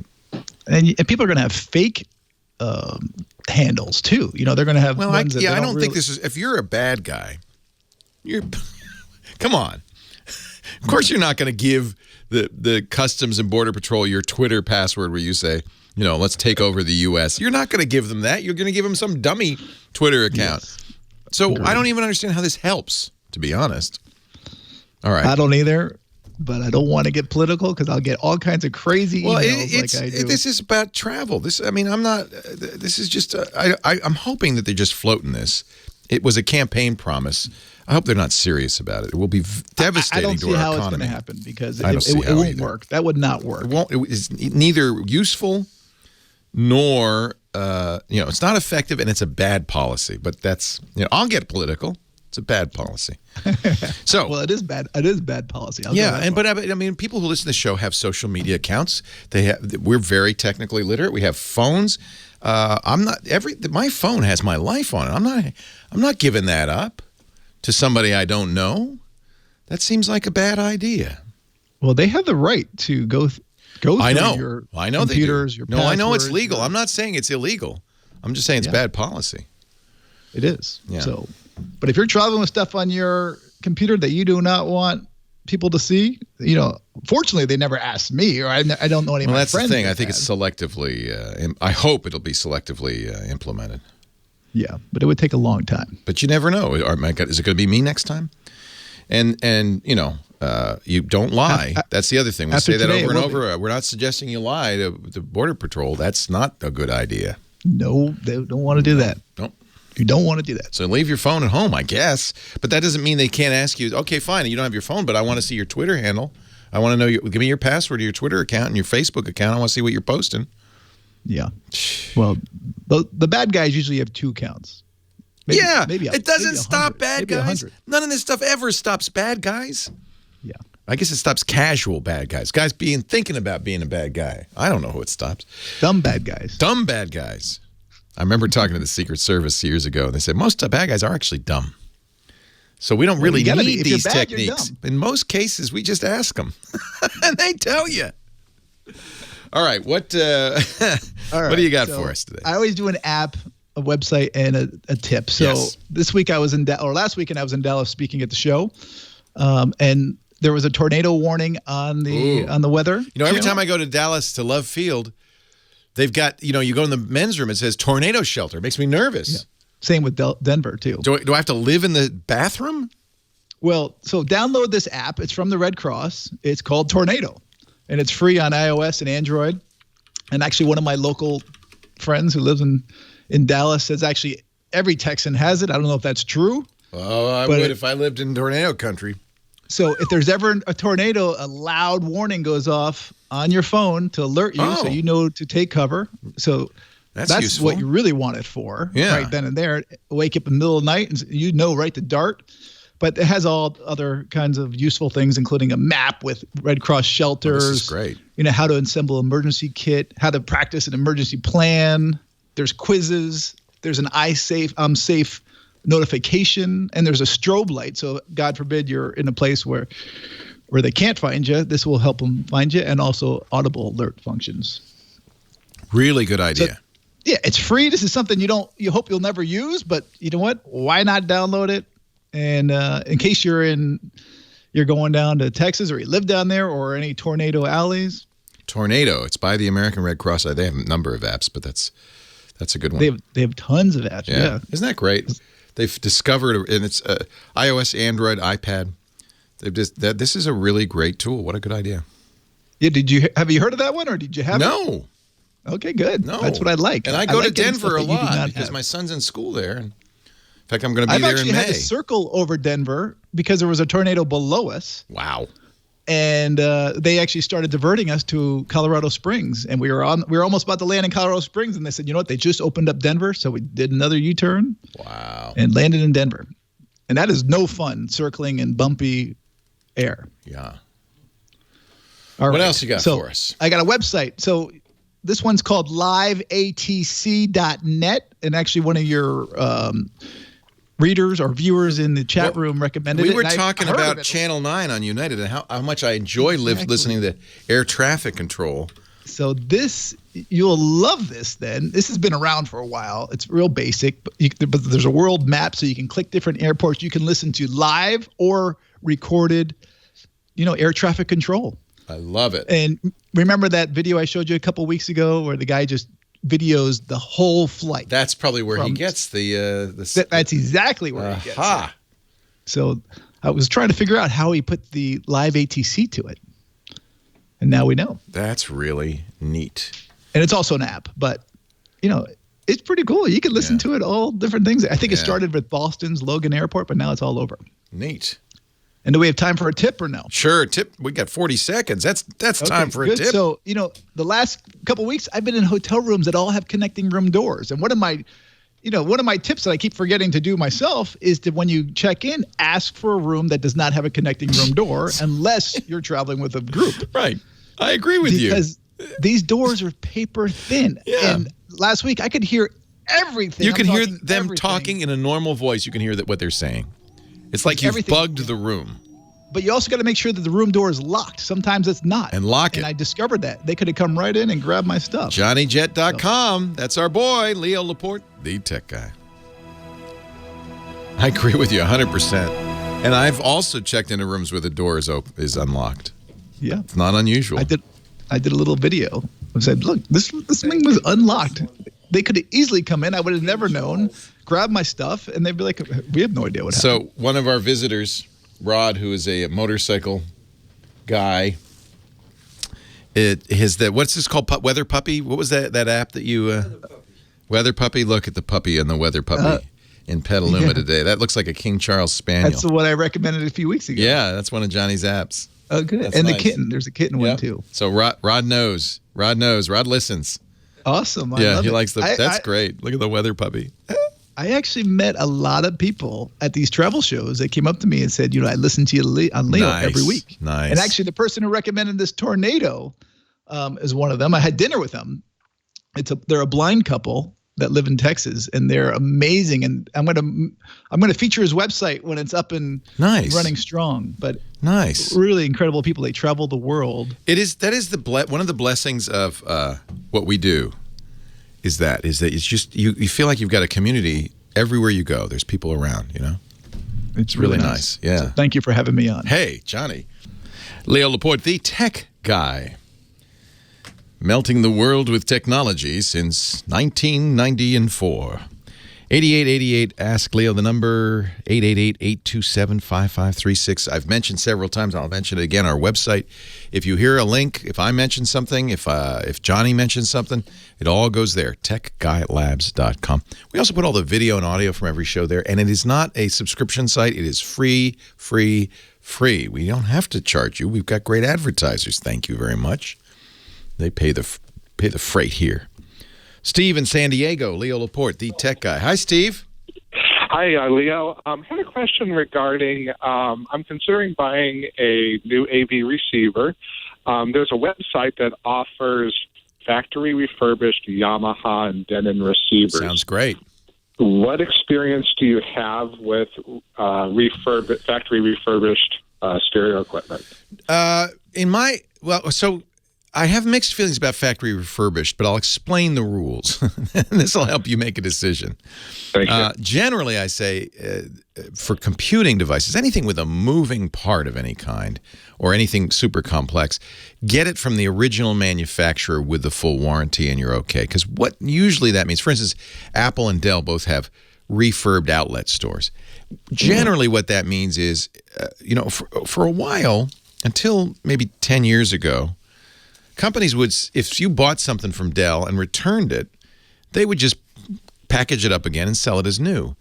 The state of California sued and said you can't sell it as new. So they are no longer able to sell open box stuff as new, even if it was never used or never switched on. Once somebody has it and it sends it back, it's not new. They refurbish it and sell it. In many cases, that is new. It's as good as new, but you get a few $100s off. And that's why buying it from the manufacturer with the full warranty, current model, usually means you're in good shape. If it's much older, if it's not from the manufacturer, it's a little riskier. A big computer store of my knowledge claimed to refurbish hard drives. You can't refurbish a hard drive. What, do they open it up and fix it up? No. So you could see anything with moving parts I'd worry about. Now, an AV receiver has no moving parts. They're all solid state. Refurbishing them would be, mostly polishing up the front piece, making sure everything worked, because they don't break. Right. So as long as it's from a reputable company and they're offering a warranty of, what is the warranty they're offering? It's 18 months, I guess. Normally the brand new ones great. 3 years. That's fine. If it's not good, it's going to fail certainly in the first year. Right. So I think because AV receivers, if it were a tube receiver, then I would say no. But because they're solid state now, nothing inside there is going to fail. Very good. As long as it works, if a fuse gets blown. I've blown the HDMI channel on some AV receivers, both Onkyo and Denon, because I had a bad Apple TV that I believe that was short-circuiting the HDMI, and those things, they're not usable. They're fine receivers, but you can't do the HDMI thing, which is the main thing. So, but if it works, it's going to work forever. Very good. Go for it. How much do you save? Probably about over $300. Yeah, that's a lot. These devices can be very expensive, and that way you can get a little bit more of a device for the same price or save some money. Is it? What's the company that's doing the refurb? Well, as I understand, Yamaha is doing it's a factory refurbished from Yamaha. You're golden. The website is called, if you want me to. Sure, if you don't mind. It's called accessoriesforless.com. Okay. And you know, the advantage of you saying that out loud, besides the fact that now they're going to be swamped, so you better get over there and buy what you want, is that if anybody's had problems with them, we'll know because they'll call in or they'll mention in the chat or on the website. Right. Hey, no, that sounds great, especially if it's factory refurbished. You're golden. Very good. Yep. All right, I appreciate your help. Thanks. My pleasure. It's a matter of trust, right? That's why when you buy it from Apple or Dell, you can trust them because they're not going to damage their reputation. When you're buying it for a site called Computers for Less, I don't know. See if they've been around for a while, if they have happy customers. Search the net to see if anybody's complaining. Remembering though that there's no company in the world that somebody's not complaining about. Right? The internet is a complaint machine. So you have to. One complaint is not enough. Everybody has a failure once in a while. What you want to look for is a pattern, right? A lot of unhappy customers, a dearth of happy customers, that kind of thing. A computer in our chat room says Accessories for Less is legit. People on AVS forums swear by them. I bought a refurbished speaker from them, which is even a little more risky, but they are an authorized refurbished dealer. That's what you want. If Yamaha trusts them, that's a really good sign. So there you go. Unsolicited recommendation for Accessories for Less. I'm going to have to check them out. Angelo Rancho Cucamonga, Leo Laporte, the tech guy. Hi, Angelo. How are you? I'm well. How are you? Well, I'm doing okay. I've had a problem for like 2.5 years, but I'm pretty, almost used to it right now. And I'm hoping it's a technical problem, not a personal problem. No. Very, very technical. And I'm hoping, isn't it funny how we put up with stuff? It's annoying. Yeah. It's annoying, but I can live with it. And then 3 years later, you're still living with it. I like your little term that you just used a half minute ago about a dearth of unhappy customers or something. Yes. that was pretty slick. I like that. A plethora of happy customers and a dearth of unhappy customers. I like to use big words once in a while. Yeah. They sound nice. Thank you. So what's driving you crazy? It's been driving you crazy for a year. 2.5 years. 2.5 years. Yeah, and while I was on hold, I put everything on. I wrote it down on a timeline, and it's really quick, but it helps. I bought a Toshiba laptop in 2013, and I'm really impressed with the Toshiba brand. By the way, that's off topic. But anyway, I bought the Office 365, and I migrated away from Carbonite onto the OneDrive because it came with the Office 365. You get a terabyte. At the time, you got unlimited storage. They cut that back to a terabyte, I think. Right, and it's still, I'm happy with it. But terabyte's more than anybody needs. That's plenty. So this is a new computer, and I populated the OneDrive with all the data I wanted. Okay. Life is great. And yes. Then there's a little switch that says enable, and then it starts to back it up on the cloud. All right.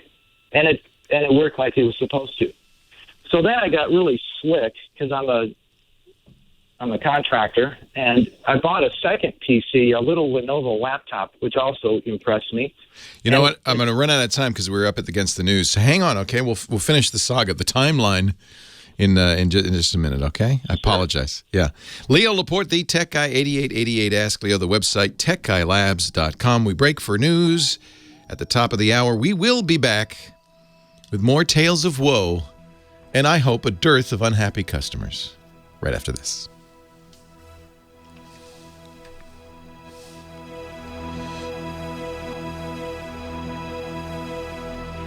Ooh, I will pre-order that. All right, sorry, I'm back. Apologize for that. So I'm back with you? Yes. Okay, cool. Want me to keep going? Yeah. Okay. We're not on the radio. We're on the podcast, and I will, when we get back on the radio, because it's going to be 7 minutes. But when we get back on the radio, I'll recapitulate. I'll be done in 30 seconds. Okay, good. I bought a second Lenovo laptop with a tiny SSD drive, Mm-hmm. And I wanted to run around. I had this vision. I could run around to my job sites and have all my data. Yeah. So wouldn't that be nice? Yeah. And so I signed in with the Microsoft thing into this new PC, and then it wanted me to enable OneDrive so I could get my OneDrive. Okay, the data. Okay, great. Then OneDrive on my Toshiba, that's my workhorse, my main primary PC, instantly it starts deleting all my files. What? Exactly. I caught it, and luckily I had backed it up, but I did lose some stuff. So this is the difference between backup and synchronization. You're learning this firsthand. Well, I lost a little, but life didn't end. Okay, great. So I called Microsoft support on the internet, and at least 30 times they remotely accessed my computer with their offshore Microsoft techs. Yeah. And nothing ever came of this. They always want to reformat the hard drive or something like that. Oh, God. So I bought into the Assure plan for $150.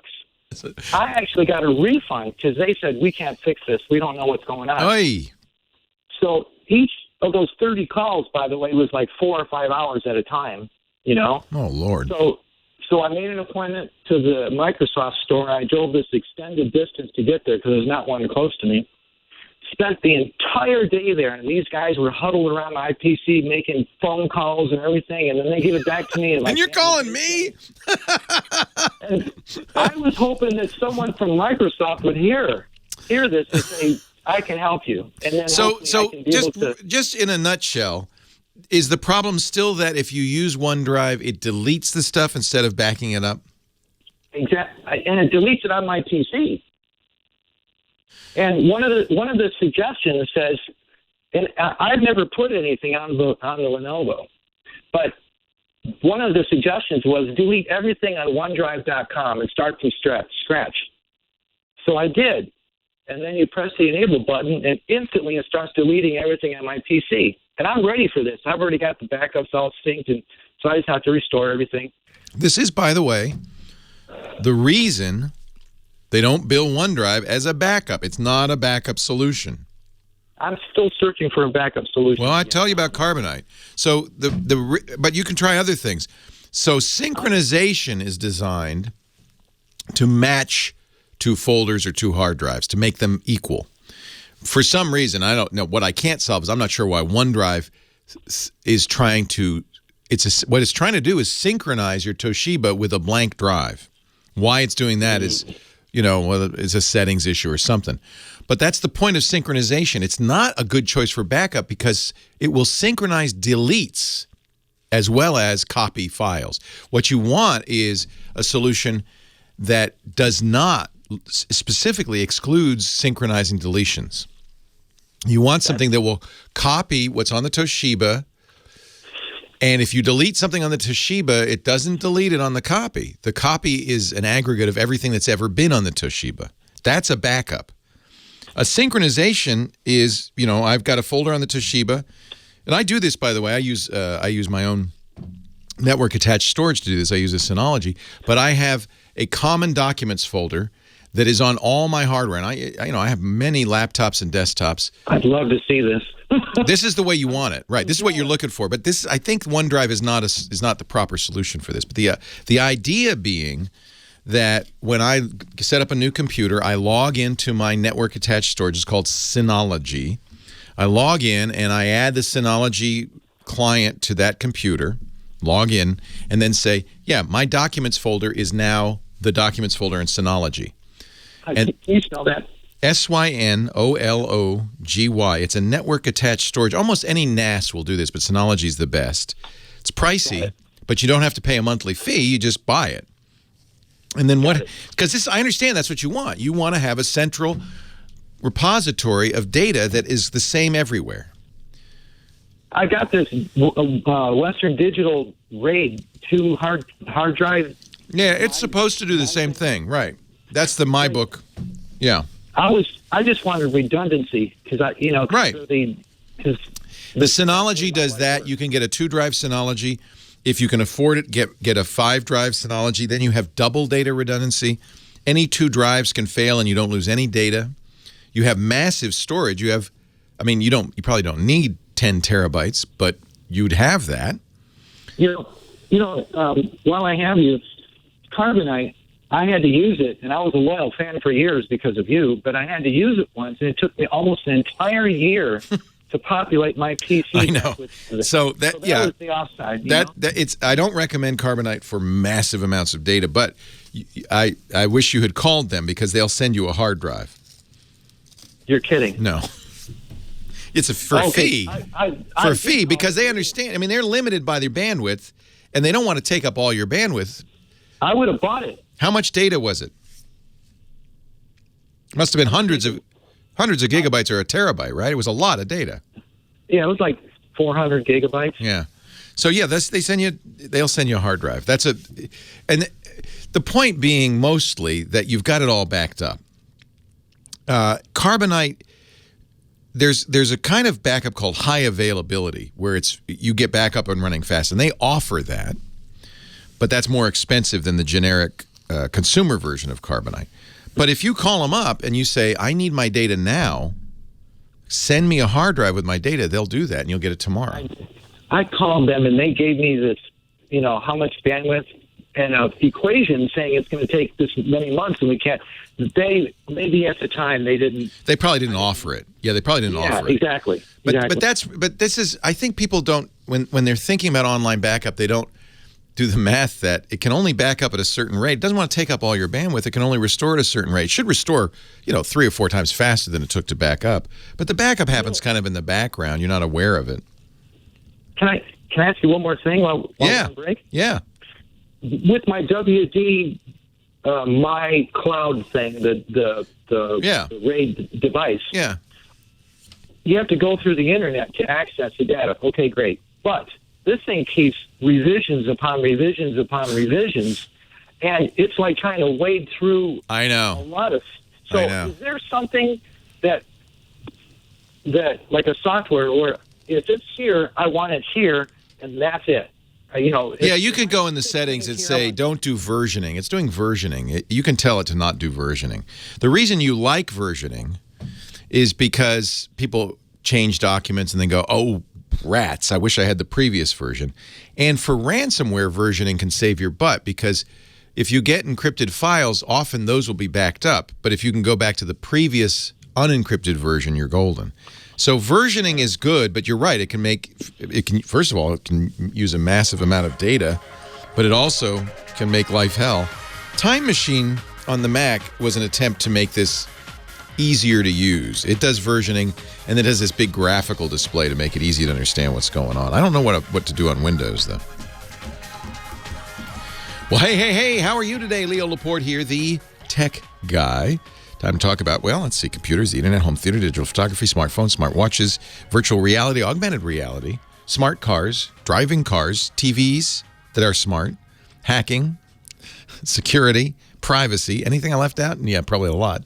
Anything with a chip in it, anything with technology. Phone number 8888-ASK, Leo, 888-827-5536. I continue to talk to Angelo off the air to help him out. In a nutshell, he was using OneDrive, but OneDrive was not synchronizing his files. He wanted something a lot of people have, something I actually have set up, and it's very useful. And if you have multiple computers, I think many people would want this. It's a solution for people who have a laptop, a desktop, a computer at work, maybe a mobile device or two, and you'd like to have a set of data, your documents, that's there available for all of them, that if you modify on one of them, it synchronizes to all of them. And that's kind of the premise of OneDrive or Dropbox. In Dropbox, much like OneDrive, you have a OneDrive folder, Dropbox folder, and anything you put in that folder is automatically copied to the cloud, to OneDrive or Dropbox. And you can have that folder on other systems as well. So now you have multiple copies of files. If you change it, it changes. Somehow his OneDrive, this is really frustrating. It's been going on for a couple of years, right? Somehow his OneDrive got the notion that the official version of that folder was empty.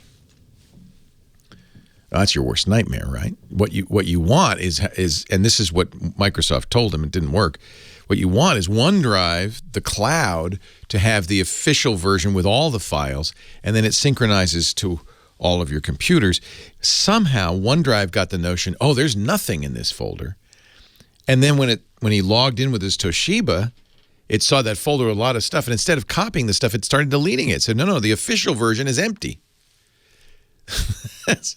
That's kind of the worst possible scenario, but it's not, believe it or not, this is not unusual. This does happen. Microsoft's advice to him, which I don't know why, but didn't work, maybe there's a settings thing or something, is to erase the OneDrive. Make the OneDrive, blank, or, just start over with OneDrive. Copy, not synchronize, but copy everything from the folder that you want it to be the definitive folder onto OneDrive. Now, that OneDrive cloud-based folder, or Dropbox, this is the same advice for any synchronization system, is the official version. And you can verify that by taking a new machine, signing up for OneDrive, logging in and saying, yes, here's my OneDrive folder, and you should watch it copy everything that's in the cloud to that new machine. Now we know. Good.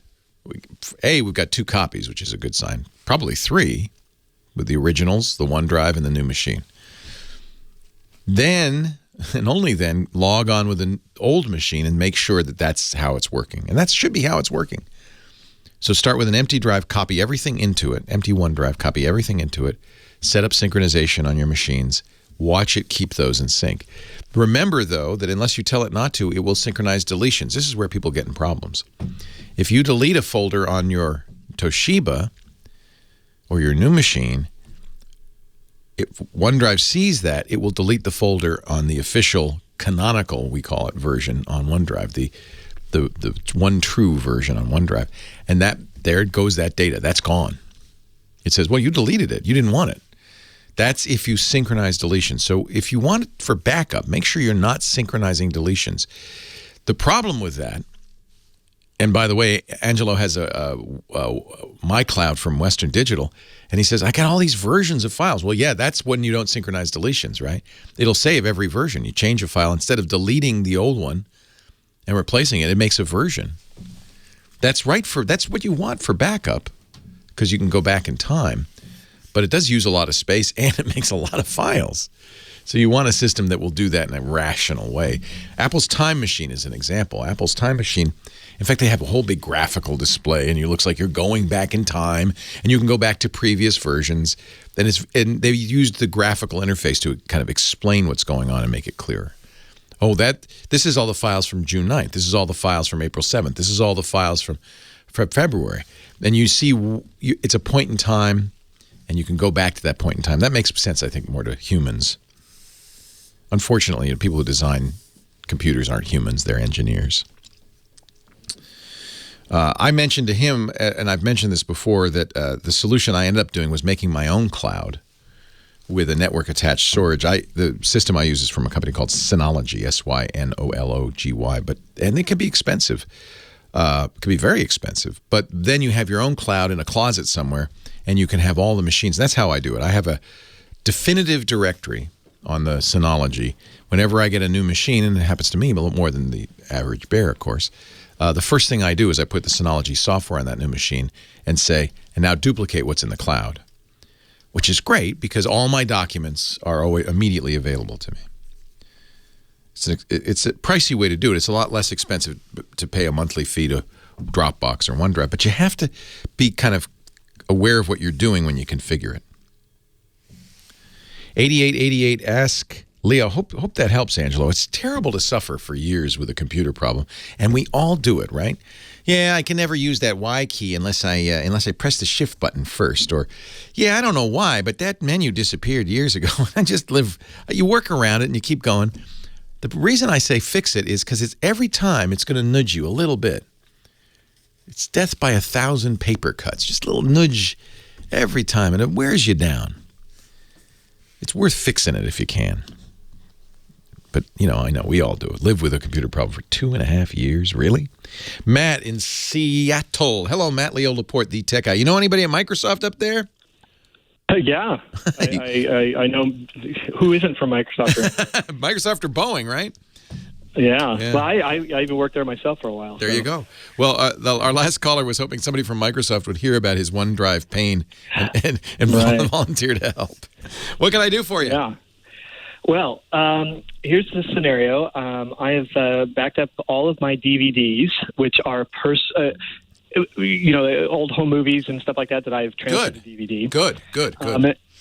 Oh yeah, and because you don't want to back up, Harry Met Sally, because you can always get that from a stream. I feel bad because I bought DVDs now that I never watch because I have a higher quality stream, and that's only going to get more and more. But anything you made, pictures of the videos of the kids, those you want to absolutely digitize and back up. Right. Well, these are videos of me as a kid. Yes. So even more important.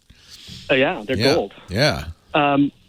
So I used iDVD back in the day on my Mac, and made wonderful menus, and I even got really clever, and I put little Easter eggs in and so forth. Anyway, I've backed them all up to a big hard drive, which is acting as a server, accessible by my Apple TV and my Oppo Blu-ray and everything. Nice. Yeah. The problem is they're not playable because what I did is I backed them up as disk images. Oh, so you have VOB files and VTS files. You have DVD files. Well, they're .cdr files, but once you double-click so you have to figure out a way to mount them. Right, because what I don't want to do is just browse. I want the experience of using a DVD and not the experience of just browsing. You want the menus and all the music that plays and Right. Yeah, I understand that. So creating an ISO is basically duplicating the DVD. But in order for that to work, you'd have to have software that mounted it and then played it as if it were a DVD. And there is software that will do that. What do you use to stream the media to your TV? Are you using Kodi or Plex or? Well, I'm not doing it because there's no way to. Hang on, we got to take a break. Yeah. But I think I understand the problem. I bet you the chat room will have a variety of great solutions right after this.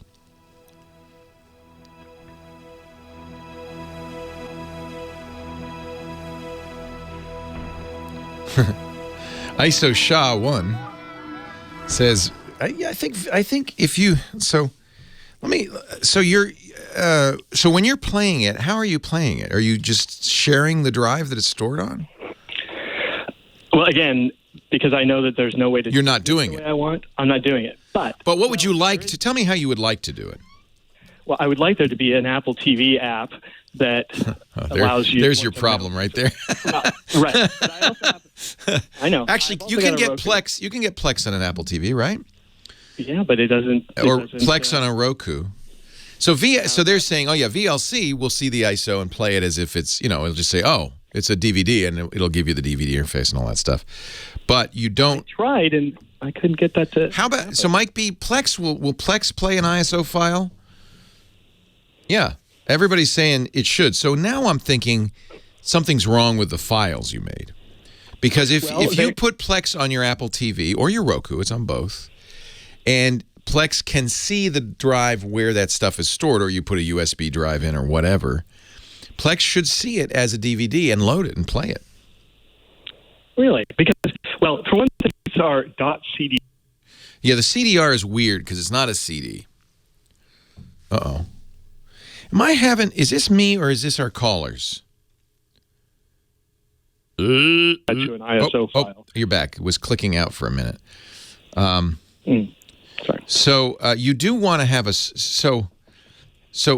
tell me again. So you have the ISO file. How do you get it to the Apple TV? Or how would you get it to the Apple TV? Here's what you would want to do. Okay, I'll tell you what you'd want to do. You need a Plex server, something that's a media server, right? Usually people use their NAS for that. And so, Kodi can play it, but Plex can't. Somebody's saying. Okay, so Kodi. Try Kodi, but because can you get Kodi on your Apple TV? Somebody's saying Infuse will do this. So what you need is a media server that will serve the ISO file and a client on your Apple TV or your Roku that will see that over the network and play it back. I'm assuming I can use my Mac as a server. Yep. So, okay. But you need to be running software, so you need to get Plex for the Mac or Kodi for the Mac. Kodi, okay. And VLC, believe it or not, was originally a client-server solution. It's the Videoland client. There's a VLC server. So now I'm getting some conflicting chatter from the chat room about whether Plex will play the ISO file, but they say Kodi will. And apparently there is a program for the Apple TV called Infuse. Kodi is XBMC renamed, Kodi. Yeah, I don't know for sure, but my experience kind of messing around with that kind of stuff was that I ended up getting the list of video files and not a DVD. Not the experience of it. So not to say that things haven't changed or that I missed it, but yeah, I mean, I understand the issue. Let me look at, here's the Plex, MP4 continuing. Yeah. It looks like Plex is not going to do it for you. I think you probably want to use Kodi. And I don't know what you do. How does he play back Kodi stuff on the Apple TV? I'm sure there's Kodi for Roku. And I do have a Roku. I'd just rather not use it. Yeah. Can't stand it. Yeah, so... apparently, if you have a third or fourth generation Apple TV, you can put Kodi on there.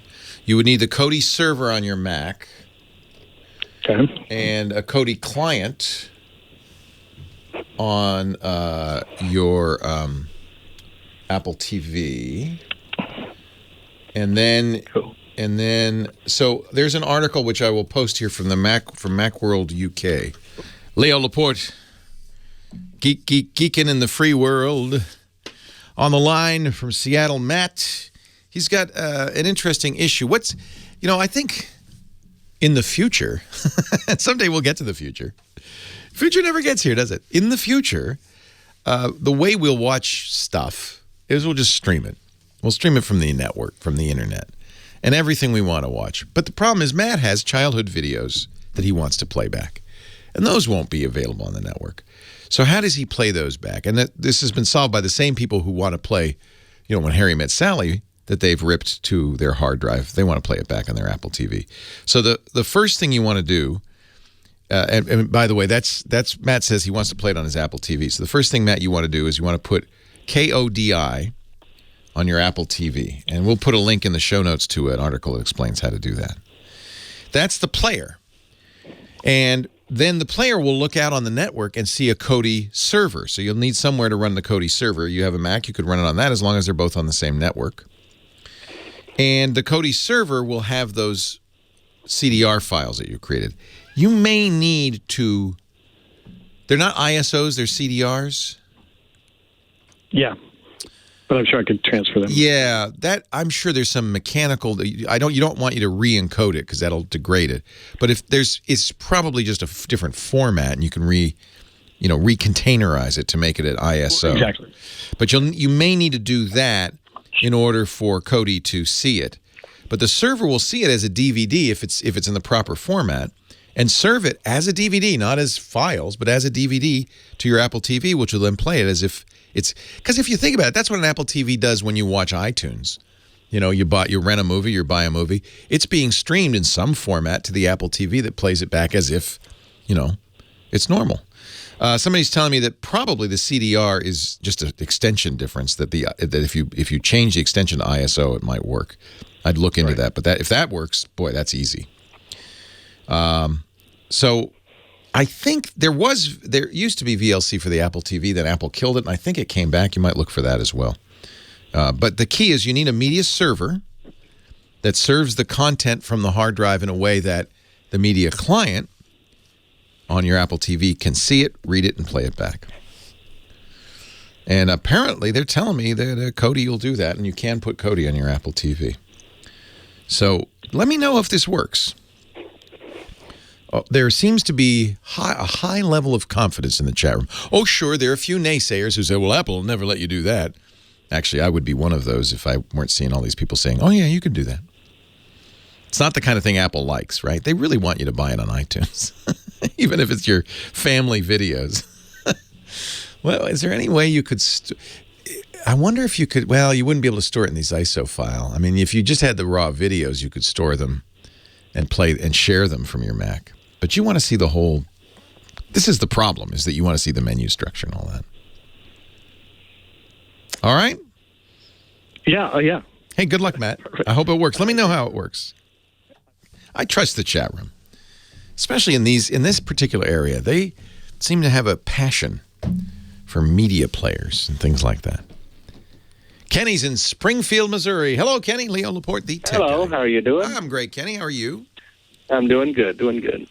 My question was, I wanted to know which good music streaming service was good to get. Oh, man, there's a lot of competitors, aren't there? Apple's got its Apple Music. Google's got Google Play Music. Amazon's got Amazon Unlimited now, which is, all three of those are very similar products. And then there's independents like Spotify and Tidal and Deezer. There's Pandora. Pandora now has a streaming music service.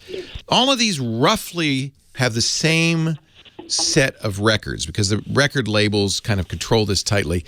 It's roughly the same 40 million songs. 40 million! It's not everything. Every once in a while, an artist comes along that says, oh, I don't want anybody to be streaming my music. But for the most part, everybody's there, except for the most obscure stuff. 40 million songs. They're all roughly $10 a month. Sometimes you get it less. If you have an Amazon Echo, for instance, Amazon will sell you for $4 or $5 a month access to Amazon Unlimited. Only on that one Echo, though, which is kind of limited. Yeah, that's what you don't want that.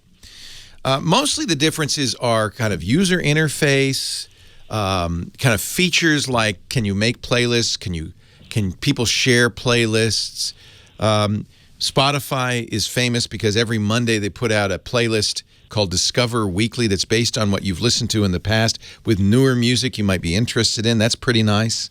Pandora's claim to fame is, well, we use the Music Genome Project, so we know if you like this, you'll probably like that, and so we can make better automated playlists for you. Apple has a lot of exclusives. You know, that's one way a lot of people like Tidal and Apple try to make it. Some of them, like Tidal and Deezer, offer uncompressed music. If you have enough bandwidth, it won't be an MP3 or an AAC. It'll be an uncompressed, CD quality music.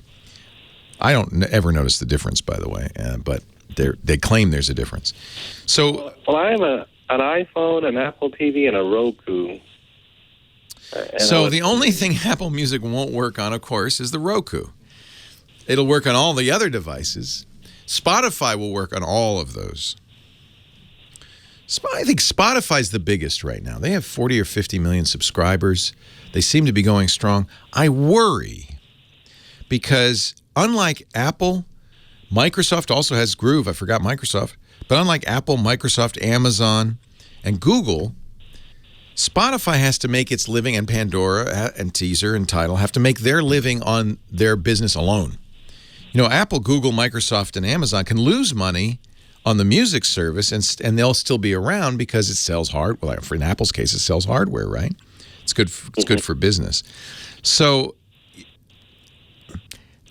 you can try all of these for free. It's kind of a pain in the butt, but I would pick a couple. There isn't a whole lot to I'll be honest. There's not a whole lot to distinguish them. The number one choice is Spotify. It is available on all the platforms you just mentioned. So I would certainly give Spotify a try. See if it's got the music you want. See if you like the user interface. See if the playlist feature is good. The next choice probably for you would be Apple TV. Won't play on the Roku. I used to be a longtime Spotify user, and I just canceled because I had so many subscriptions. I decided, well, something's got to go. I have Google and Amazon Unlimited, and I like them both. They're very similar. Amazon's newer and probably doesn't have as many good playlists. Google has some interesting, as you would expect from Google, automated features. I would try Spotify. I think that's the one you're going to like. And the Google, they won't work on the Roku also. Yeah, they will. Google works everywhere. I'm pretty sure Google's even now. That's a question if it's on Apple TV or not. It is on the Roku though. Both Apple and Google have a feature that you might like, which is you can connect them to your collection and upload all your music to them. So for a long time, nobody had the Beatles, but I had all the Beatles music in a good high quality. So because I was able to upload the Beatles to Google Music and Apple Music, I was able to listen to the entire Beatles collection, even though they didn't offer it as part of their streaming service. Now the Beatles are everywhere, so it's not as big a deal. I would, Apple Music's going to be a good choice for you. Spotify's going to be a good choice. Those are the two I would look at. And Apple, Apple is all in on music, so they're going to get better and better. Leo Laporte, the tech guy. What do you guys think? I wonder what the chat room. What music service? Henry, don't go away, Kenny. Hold on a second. So, Kenny, what would you be looking for in a music service? Well, I was looking for something that can play with Echoes and Apple, and I just got a Roku and kind of messing with that. Oh, Echo 2. Well, Echo, I have to look at the Echo app, but I think Echo will tie into almost everything. But it's weird because there are gaps, like Amazon doesn't like Apple. And so there's these little weird gaps. Yeah, I got the Roku just to play the Amazon instant video stuff. Right, and it has Amazon on it. And I'm pretty sure it has Google Music on it. It doesn't have Apple, though. It does have Spotify. Spotify, I think, is everywhere, including on your Alexa. Okay, is it on the Apple TV too? Or? Yep. Well, let me check just to make sure. Pretty sure it is. No, shoot. What? So the way you're going to do it with your Apple TV is with AirPlay. You're going to have it play on your phone and then AirPlay it to the Apple TV. Okay, AirPlay it. Okay. Yeah, that's kind of a pain in the butt. That's the problem is these guys are all anti-competitive. They're all trying to screw each other. Yeah, here's one interesting other choice. If you use Google Play Music, you get YouTube Red with it free, which is the ad-free version of YouTube. That plays everywhere. YouTube plays everywhere. So you can use your YouTube app on Apple TV, on Roku, on Amazon. Amazon plays Google. So Google Play Music is an interesting, I think, a good choice too. Google Play Music, they all have roughly the same pile of records. So it's really more about who it works with and how you like the interface. But I think if for $10 a month where you get unlimited, the full Google unlimited music set, you also get ad-free YouTube, you get all the music on YouTube in high quality. And can you listen? I think you can listen to the music on your Apple TV as a result. That's an interesting question. Now I've got it. Now, isn't this ridiculous? Yeah. You have to buy two services. You can get different things for different things. Yeah, it looks like Google Play Music. You're going to have to do AirPlay as well. Okay. Unfortunately, looks like that anything but Apple Music is going to have to be AirPlayed. Oh, you could add a Google Play channel to Plex or Kodi. So you can't. Plex is available on Apple TV. So you could actually, if you added Plex to your Apple TV and then added the Google Music channel, you'd be able to listen on your Apple TV. Oh, okay. That's kind of a weird workaround. And you can always AirPlay. You on doing that? No. Oh, okay. And I had a real quick separate question. You mentioned the streaming, all the streaming things, and I got the AT&T Direct now for $35. I jumped in. How do you like it? Cheaper. It's good.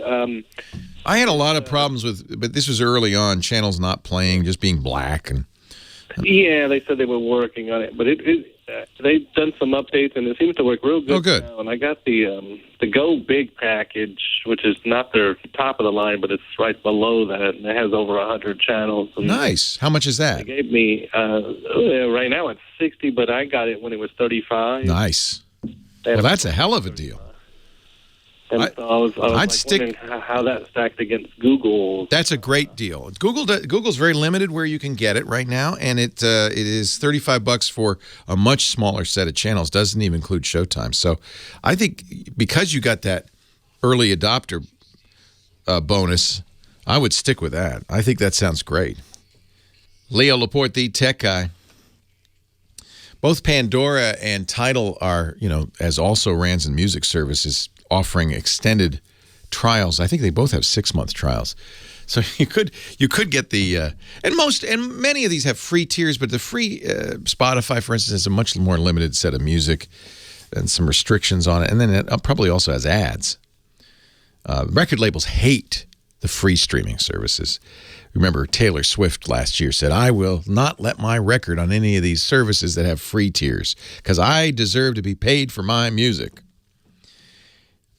I can't disagree with her. Certainly her choice. Many listeners say, "I don't want to pay for music." Then you got a kind of a disconnect there. 8888 Ask Lee. I'd love to hear from you. What music service do you like and why? The thing that worries me, I really worry. I hope Spotify and Pandora and SoundCloud is on the rocks. I hope these companies can survive. They're kind of at the mercy of the music industry. They only survive as long as the music industry wants them to, and the music industry squeezes them so tight it's hard for them to make any money at all. Albert, Las Vegas. Hello, Albert. Leo Laporte, the tech guy. Leo, help. Help me, Mr. Obi-Wan. Help me. I bought a VLOP Linksys mesh router. Oh, that's their new mesh. How do you like that? Well, it's awesome, except it doesn't play my Chromecast. Ay. And I've done everything other than throw it out and get a new one. So any ideas? This is one of those, it's a Wi-Fi router. It's one of the ones that VLOP is the one that lets you have multiple units, and they make a mesh of Wi-Fi, which is better for large houses. Solves a lot of problems that people have with their Wi-Fi. VLOP is kind of Linksys has been around forever, and they started getting their lunch eaten by companies like Eero and Plume and Luma and all these companies, so they decided to make their own. I have not played with VLOP. It's very expensive, $500 for a 3-router system. Now you're saying, let me clarify, I want to understand what you're saying. You're saying that you can't use your Chromecasts on the VLOP network. Right. Okay, let me start from the beginning and tell you exactly how it went down. Okay. I had the Netgear, I believe it was the 900 dual band. Yep. Worked perfectly on both Chromecasts. And then I got the Google Home with the VLOP. Everything, it works on my phone. Everything works on the phones, on the mobile, on the tablet. But off my desktop to the TVs, it doesn't work. And you've tried reconfiguring your Chromecasts, right? You've gone into the Chromecast app, the Home app, and about 6 times. Okay, and when you do that, can the Chromecast see the network? Yep. So the Chromecasts think they're on your VLOP Wi-Fi, but right. You can't see the Chromecasts from any of your devices. You go to your Android device and try to cast Netflix, you can't see it. All my portables work. My phones, my tablets, all that work. Oh. My desktop doesn't work. Just the desktop? Just the desktop. Well, how are you using Chromecast on the desktop? You're doing it in Google Chrome, right? Right. I got the original version 1 of the Chromecast when it first came out. Never had a bit of problem with it.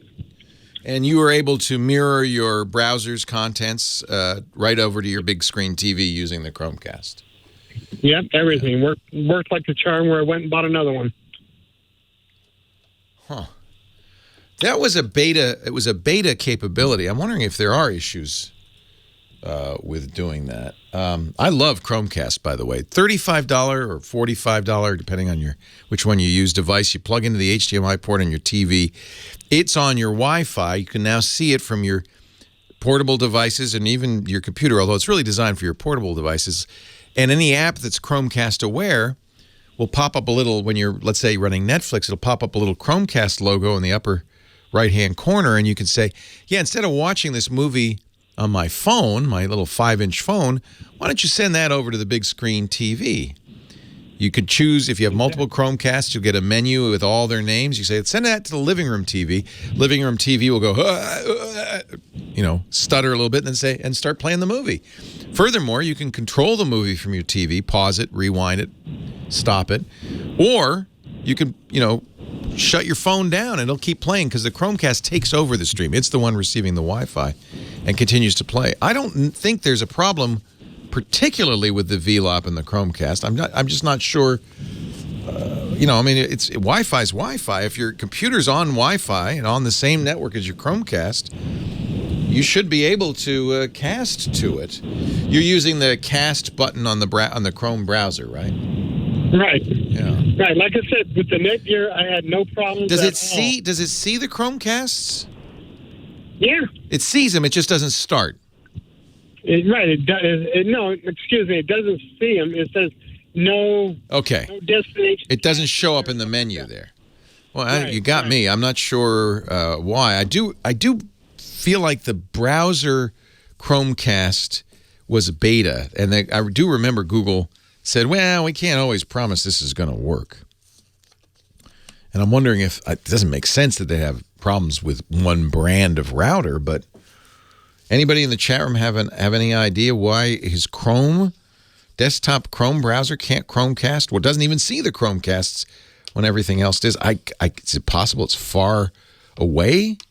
Yeah, that's the whole idea of the VLOP, isn't it? That you have three routers and nothing's too far away. Obviously, you're on the Wi-Fi, so that doesn't make any sense. You're able to surf. I don't know. Okay. Good point, Dave. Perhaps, and this might be an issue with the VLOP, all of these mesh routers that I've seen are at least dual band. Some are tri-band. That means they have 2.4 gigahertz and 1 or 2 5 gigahertz channels. I wonder if the Chromecast, could it be it shouldn't make any difference, though. The Chromecast is on one channel and his computer's on another. Would that make any difference? It shouldn't. The whole idea of the router is that it handles this kind of thing. But maybe the VLOP's got a bug. Don't know. I'll tell you what. Keep listening. Maybe we'll find somebody in the chat room who's had a issue with this. We can think of a lot of reasons why it might happen, but it shouldn't. It should work. And it may be a VLOP issue. Mike B is quoting a help file from Google that says, sometimes a Chrome discovers a device on the network but cannot establish a connection to it. These errors are usually caused by router or networking settings.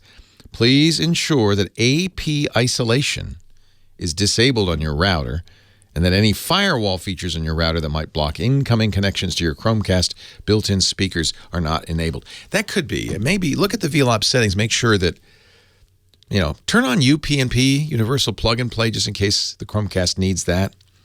Make sure isolation is turned off. The problem with a lot of these mesh routers is you have a very limited set of settings. They're really designed for consumers, and so they're not nearly as flexible and sophisticated as old school routers. I've been using them all. I'm a big fan. I set my mom up with the Eero. I set my daughter up with the Google Home. But in our house, which is a fairly large house, 4,000 square feet, I ended up using the Plume because you can put one in each room. In fact, you're supposed to, which makes them kind of expensive if you have a lot of them. They're $79 each. But it has worked very well in a very challenging Wi-Fi environment. I've been very happy. PLUME. Wi-Fi.com. Leo Laporte, the tech guy. Oh, look. Dick DeBartolo, Mad Magazine's maddest writer, will join us in moments with a crazy gadget. Stay tuned.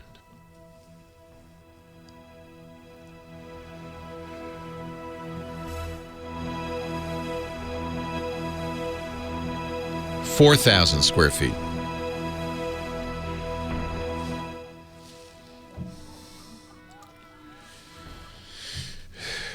I've used, I had good results with the Eero, less good results with the Amplify. Well, no, Amplify was fine. The Google Home or Google Wi-Fi was okay.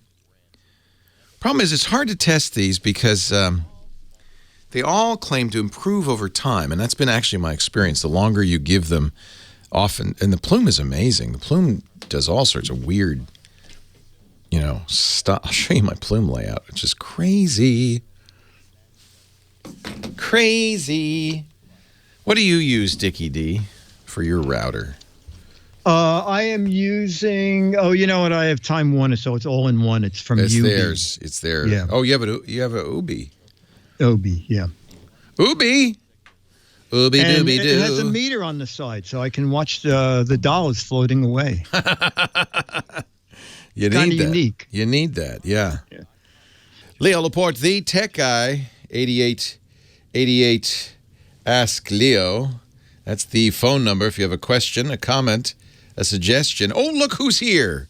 It's Dickie Di Bartolo, Mad Magazine's maddest writer. Hello, Dickie D. You got a haircut. Yeah, no, I got them all cut, actually. I thought it was just easier that way. Somebody knows that you got a haircut. That's impressive. People pay attention, even on the radio. It's amazing. Now that's 20/20 vision. That's very good when vision. you can see that through that speaker. So what do you got for every day? Every week, Dick last joins week us. we had like a gag thing with. Did people? You know what? I think people took you seriously. I got a lot of emails saying, "Where can I get that Digivina? That's a great idea." And you did very well with. Oh, this is exciting, and this is break. That was very. It was very funny. Breakthrough device. Exactly. Now, this one is for real. So there was a show in New York called Luxury Technology Show. Yeah. And it's a 3D printer for $99. Oh, wow. Okay, so this is how they get to $99 because they say, big banner on the wall, it's $99 because you already own the other half of our 3D printer. Oh dear. Okay. Yeah, what would that be? That would be, Leo, this is very clever.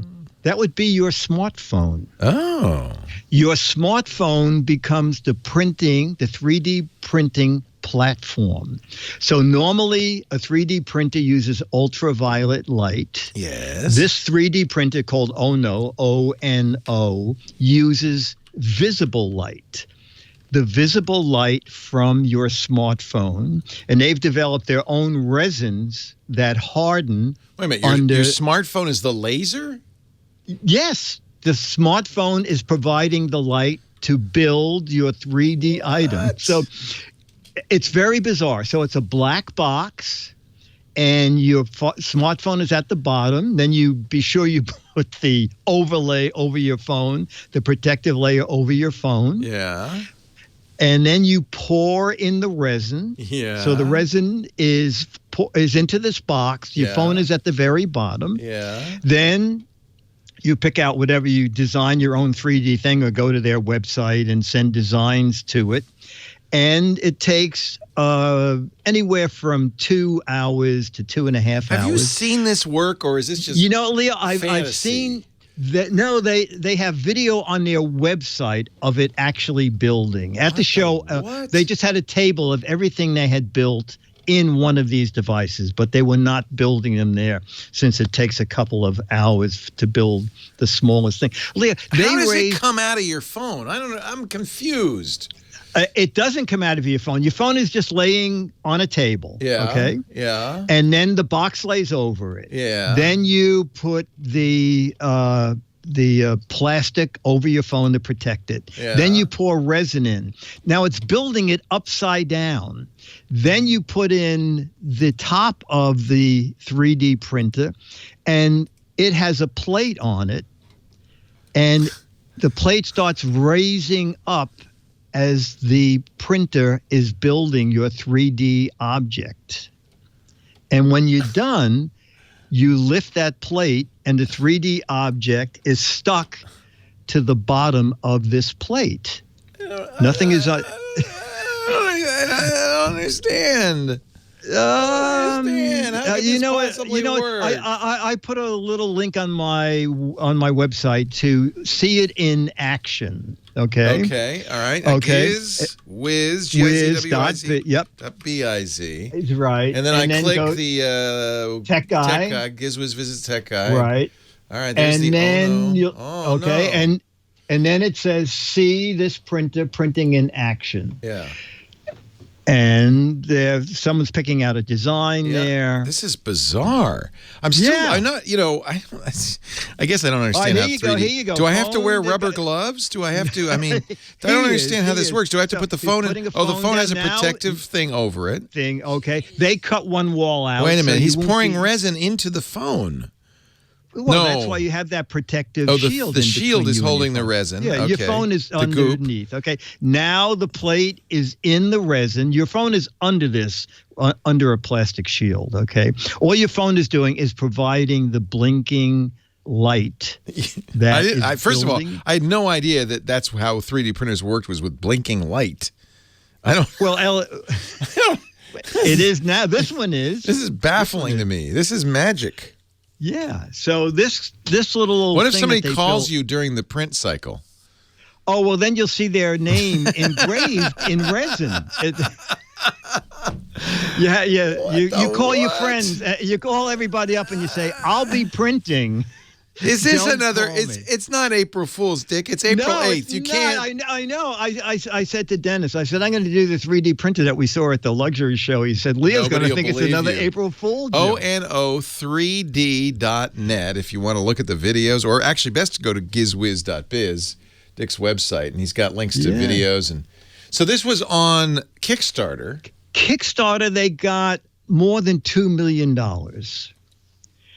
And they started shipping to the backers last month. And they said that in April, it'll be online to buy for $99. And you have to obviously use their resin. It's a liquid resin, and that's $15. And I asked, how much will a bottle of resin produce? And the woman said that, that little honeycomb thing that's in our video. Our video. She said you can make 3 of those. Oh, that's a lot. With 1 bottle of resin. Yeah, that's pretty good. It's not a traditional 3D printer. It's something else. But when you asked, I have a question. When you said, "Does this thing work?" Did they say, "Oh no"? Oh no! No, I said, "Can I print my own teeth?" And she said, "Yeah, why not?" Oh no! Yeah. Well, so next week, if you see me with gold teeth, you know that I use the wrong resin. This is wild. I mean, wow, and it's cheap.